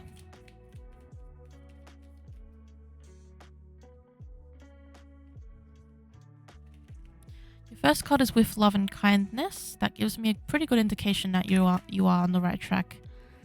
And to be more kind to yourself even in knowing what you're doing. Have courage is the second card with this beautiful lion. Beautiful yellow lion. Have more courage in yourself and courage in what you're doing. Let's get another card out here.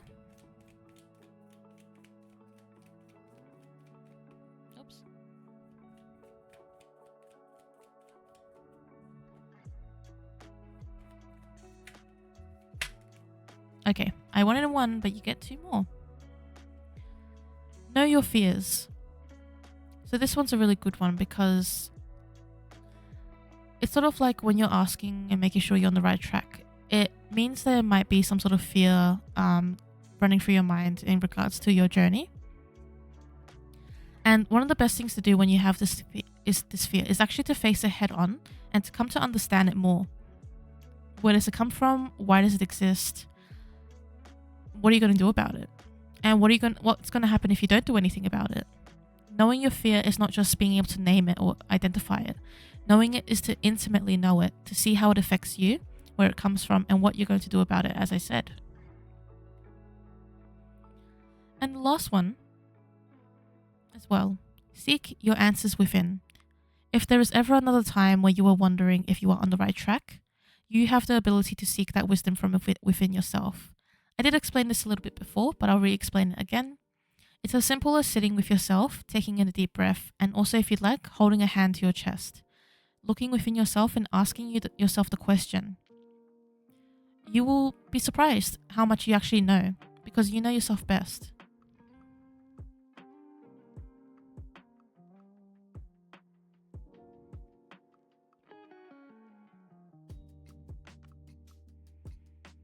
Well, with love and kindness sort of indicates to me that you're doing okay in your relationship. There is a lot of love and kindness there for you, the other person, and you should show some more for yourself.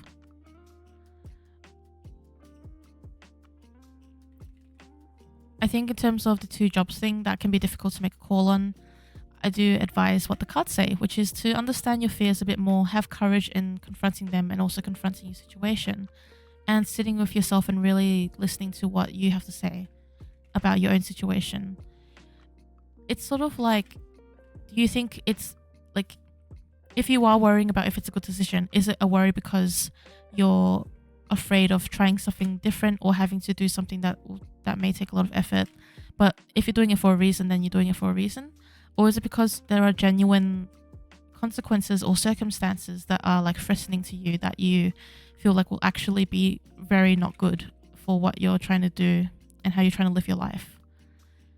That's sort of the guidance that I would give and the cards are giving in regards to your situation.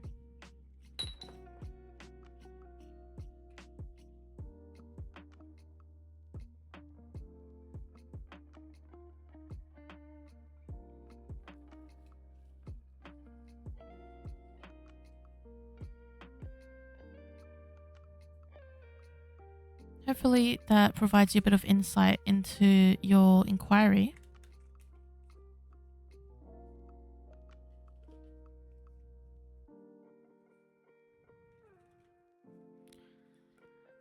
That does make sense. If you are working 2 jobs, it would of course take a toll on your health and your energy levels.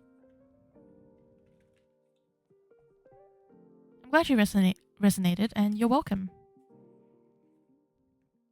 It's a tough decision to make about working 2 jobs for whatever reason it is that you would be doing that. So I do wish you the very best in figuring it out for yourself and being able to work out what's best for you. I think that the cards are quite positive in that you are coming from a place of good intention. That you'll be able to figure out what's going on. Also, thank you. Yes, it is very pretty. This is the Messenger Oracle that I got recently, and I really like it. The cards are very thick. I don't know how to really demonstrate it on stream, but they're really thick and quite nice to shuffle.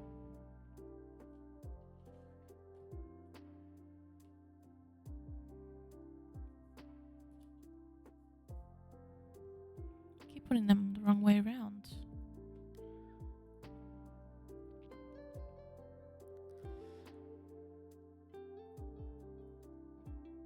Oh, you've gotten a lot of negative cards. Yeah, it can be hard to get a lot of negative cards when you're trying to work through something. Last year. Do you do readings for yourself, Happy?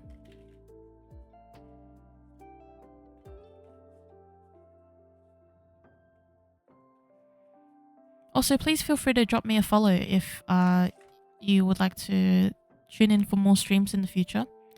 I can do one reading per person per stream, with the caveat of, for example, today we have the bit of a special occasion in the pinned message. Thank you for the follow. Also, if you donate, you get an extra reading, and there's also the viewer rewards that you can check out that are like some card pulls. But yeah, I do stream tarot readings every week, and they are usually free. I haven't had a stream where I haven't made them free, so yeah.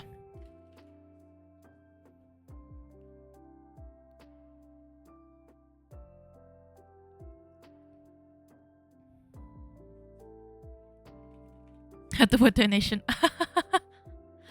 Oh no. Hello, Hello Seeks Studio. How are you doing today? And thank you for joining the stream.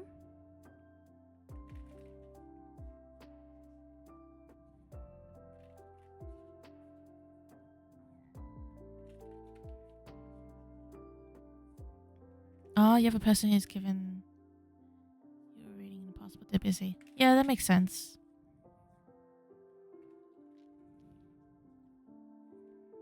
I think Twitch is an interesting place to get a reading.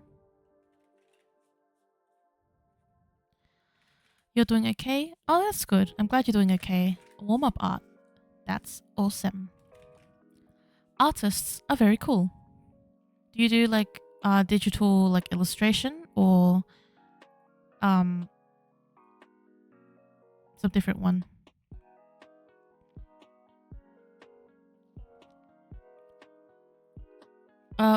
For your question, Daph, I might have to take some time to rejig my Ko-fi to match my Etsy. If you want to order a shadow work reading, it'd be the Torchbearer on Ko-fi, which is kind of confusing because the Torchbearer is also on Etsy as a different one, but do it through the Torchbearer on Ko-fi, and that's the same thing. Maybe I'll do that tomorrow or like next week. I'll like change the graphics and the listings to be more, I don't know, something. Yeah, I get what you mean, Happy. It's that's a good way to discern things as well. Like different readers pick up on different things, and just because they pick up on one thing but don't pick up on another doesn't mean they're like they don't know what they're doing. But it's good to get different perspectives as well. So that's a good thing. As long as you're able to discern the things as well. Hello, Tibetan monk students. This is my Messenger Oracle deck. This one here. I have a bunch of different decks available. If I just did a dex command.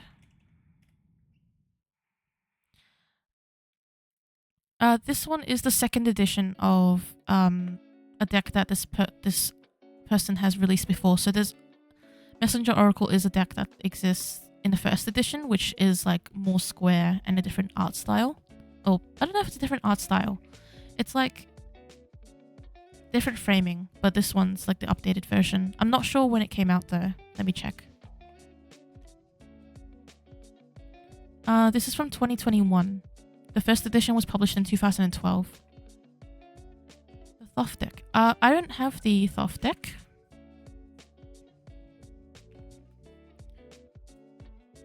So I don't know. I don't know if I like it. I haven't tried it before. And I don't know too much about it.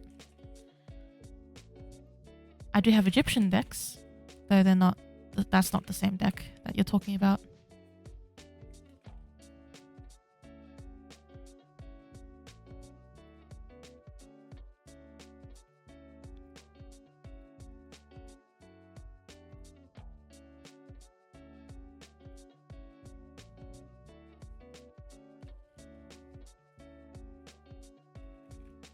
Symbolism is different a bit, and how it works.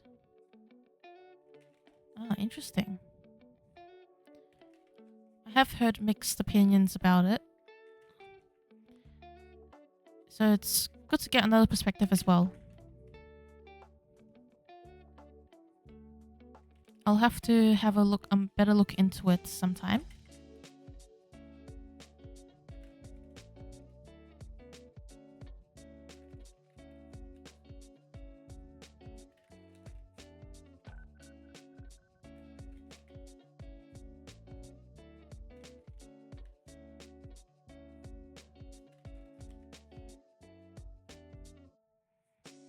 If you mean divination, I've been doing divination for 6 years. If it's about streaming, I started streaming earlier this year.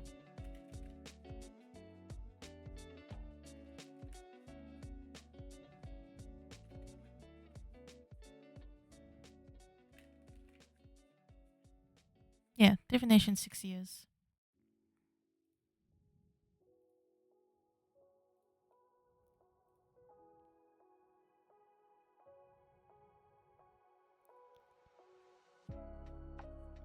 We might end off the stream pretty soon so I can head to sleep.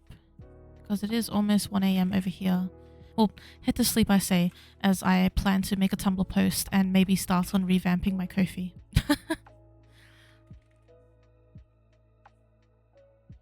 I don't practice Kabbalah because I don't have a Jewish background. I know of it because I do work with angels, just not within that context or framework.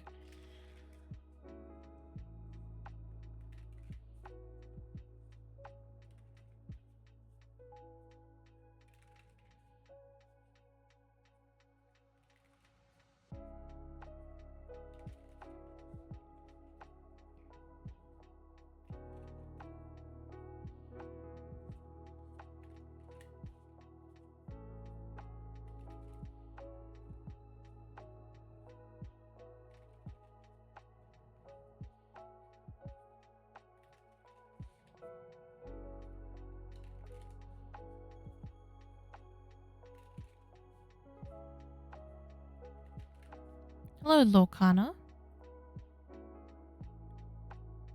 How are you doing?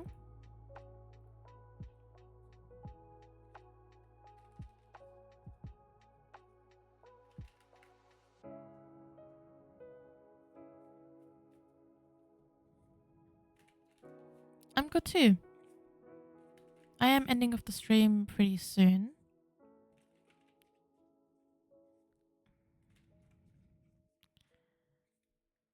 So if you're interested in reading or just hanging out, then that's fine.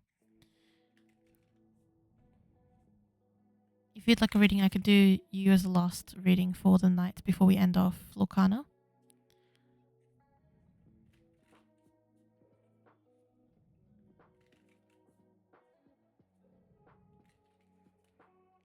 That is interesting, Tibetan.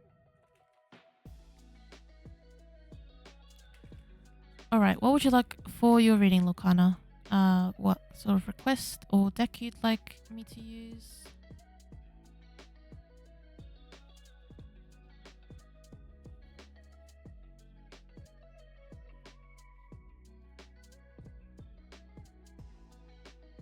Actually, looking for my Ko-fi, I probably wouldn't. Maybe I'd remove like the one card ones because I always like doing multiple card readings, and I'd probably just add a specific one for shadow work because that makes sense to have its own one. But I'll do that tomorrow.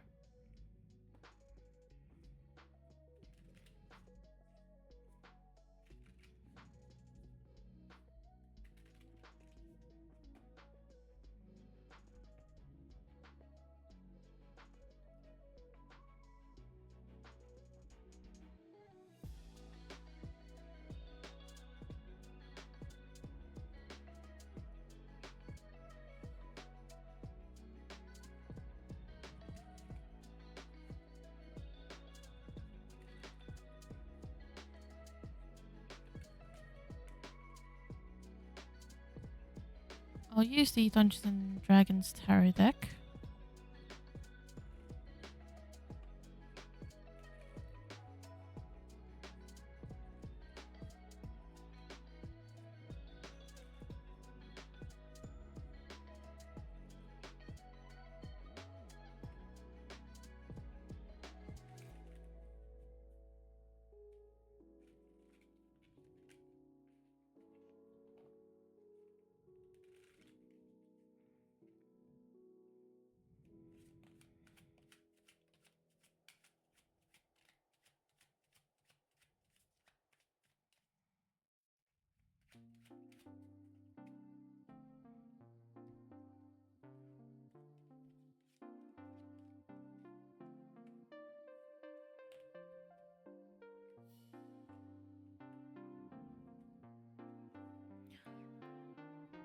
All right. So I've done, it's like not even a spread, but I've drawn 3 cards for August and 3 cards for September for you.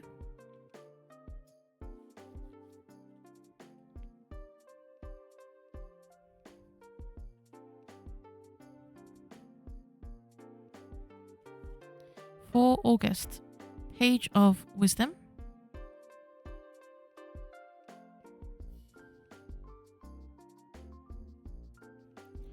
the Four of Wisdom, and also the 6 of Charisma.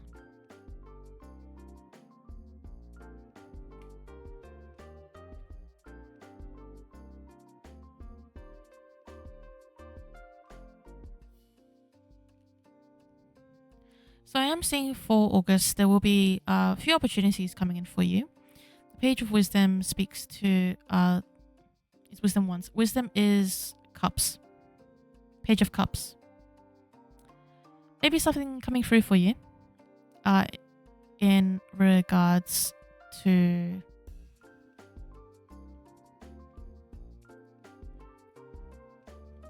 creative opportunities, and also expecting the unexpected for what you're going for. It's about having a broader perspective of what your goal is, yet also it's like this planning stage and the sort of start of your journey, not needing to know the exact steps you're going to take going forward. But it's clear that you have an idea of where you want to go, and sort of the way that what this means to you, and the sort of goal that you have aligned with, yourself.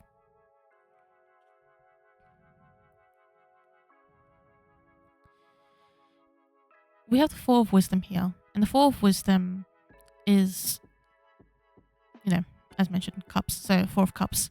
But in this context, I like it as this sort of thought about contemplation, and about, it's both about what you find when you sit with yourself and you sort of project yourself into the future and where you want to be. And at the same time, being able to sit with yourself in a way that you don't ignore what it is that you need to hear. So sometimes when we are fixated on a goal, there are times where we may ignore something that is being handed to us, or ignore something because it doesn't exactly align with where we want to go. But we also can't see, like, in detail if we are going to succeed or not just by pursuing something. Like, it's essentially like when you are presented something, such as how you may be presented something with the Page of Wisdom, it's not up to you to decide whether that is going to achieve what you want in the way that you want it. It's about being open, being contemplative, but also pursuing what it is that you're presented, because you never know where it's going to take you.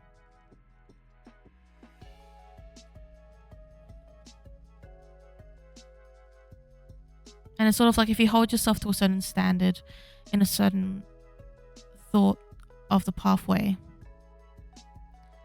then you may be restricting yourself from what you can actually obtain.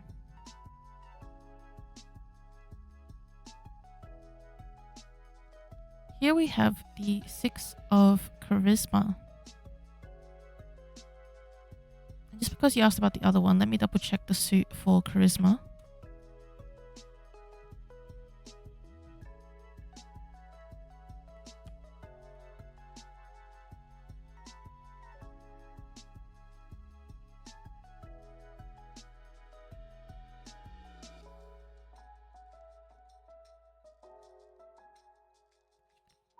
Okay, cool. Charisma is Pentacles. 6 of Pentacles. When I see this card, I see networking opportunities. There are going to be people you will meet in the month of August that may help you along with your goal. They will be people that you may feel like are very... It's like they have a power to give and take in a way. It's like people who have the ability to support what you do. And it's not like being handed to you on a silver platter, but more so planting the seeds of something that can come and grow into something great for you in terms of what your pathway is. So sort of like when you come across some interesting people next month, don't instantly see them as people who can present you an opportunity that you desire, but more so develop these relationships, see what the reciprocity is expected, what okay, see what reciprocity is expected of you and these people that you meet, and also see that networking can be used to your advantage. It can, as the lantern is lit here, light the way and provide a bit more illumination for where you're going. Even in terms of meeting someone who is doing something that you want to do, or has reached a goal that you want to reach, or is actively working towards a goal that you're working towards as well, you can gain inspiration, and inspiration can be just as valuable as someone who can actually get you through the door, or get you through a barrier that you are trying to get past.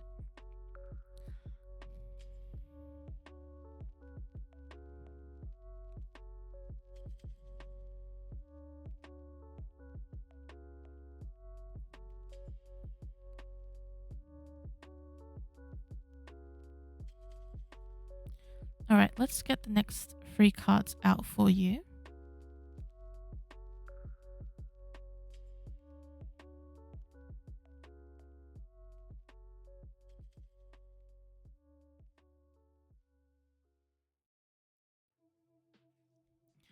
All right, so this is for your month of September. We have the 2 of intelligence, intelligence being swords, 2 of swords, the Queen of wisdom, and also the 7 of wisdom.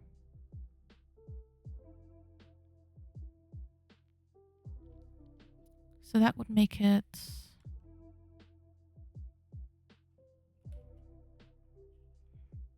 process of elimination is not working.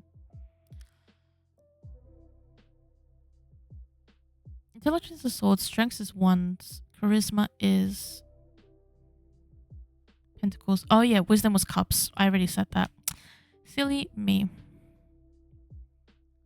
7 of cups and Queen of cups. Also, Kitty on the screen. Kitty, would you like to move so I can do this reading, please? Yes, you're very cute. Yes, you're participating in the reading. Thank you. Much help. Okay. Seems like you're going to be presented with a choice. Choice because we have not only the 2 of swords, but also the 7 of cups. Yeah, Kitty wants a reading too. And these are both literally the choice cards. Whether it's the one or the other choice, or the choice of the 7 cups. And even this feeling of like being unsure which one to grab because you want to make sure you make the right choice. Or even being wary of the choices you are presented if you have a few there. Because you need to use your sense of discernment and your ability to see past what someone may present in a very good light entirely, when it may not actually be all sunshines and rainbows. But the cards are saying that you will have the ability to discern and to make the choice that you need to make. Because the Queen of Cups, the Queen of Wisdom, is someone who's very assured of their ability, and assured over their emotional states and also their creativity. So you know that your worth and you know your abilities. And at this point, you'll be very sure of yourself about where you want to go. That even if these choices can feel a bit confusing at times and can be a bit like strange, or even like, is this the right thing for me to do? Am I going in the right direction now that I'm here to make this choice I need to make? You are certainly in a position to... Oh, don't knock over the microphone, please. Kitty. You are certainly in a position to make the choice you need to make, and it will be driven by your heart, your emotions, and your creativity above all else. So there's something to heed going into September.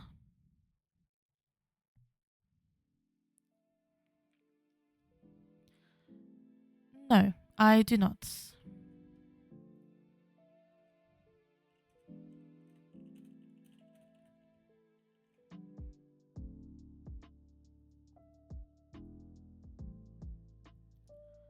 Hopefully that gave you some insight that you were after, Locana.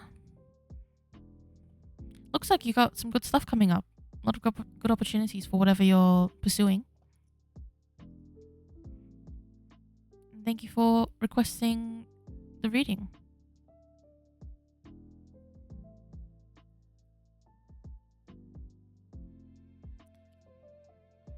Ah, the cat is still taking over the table.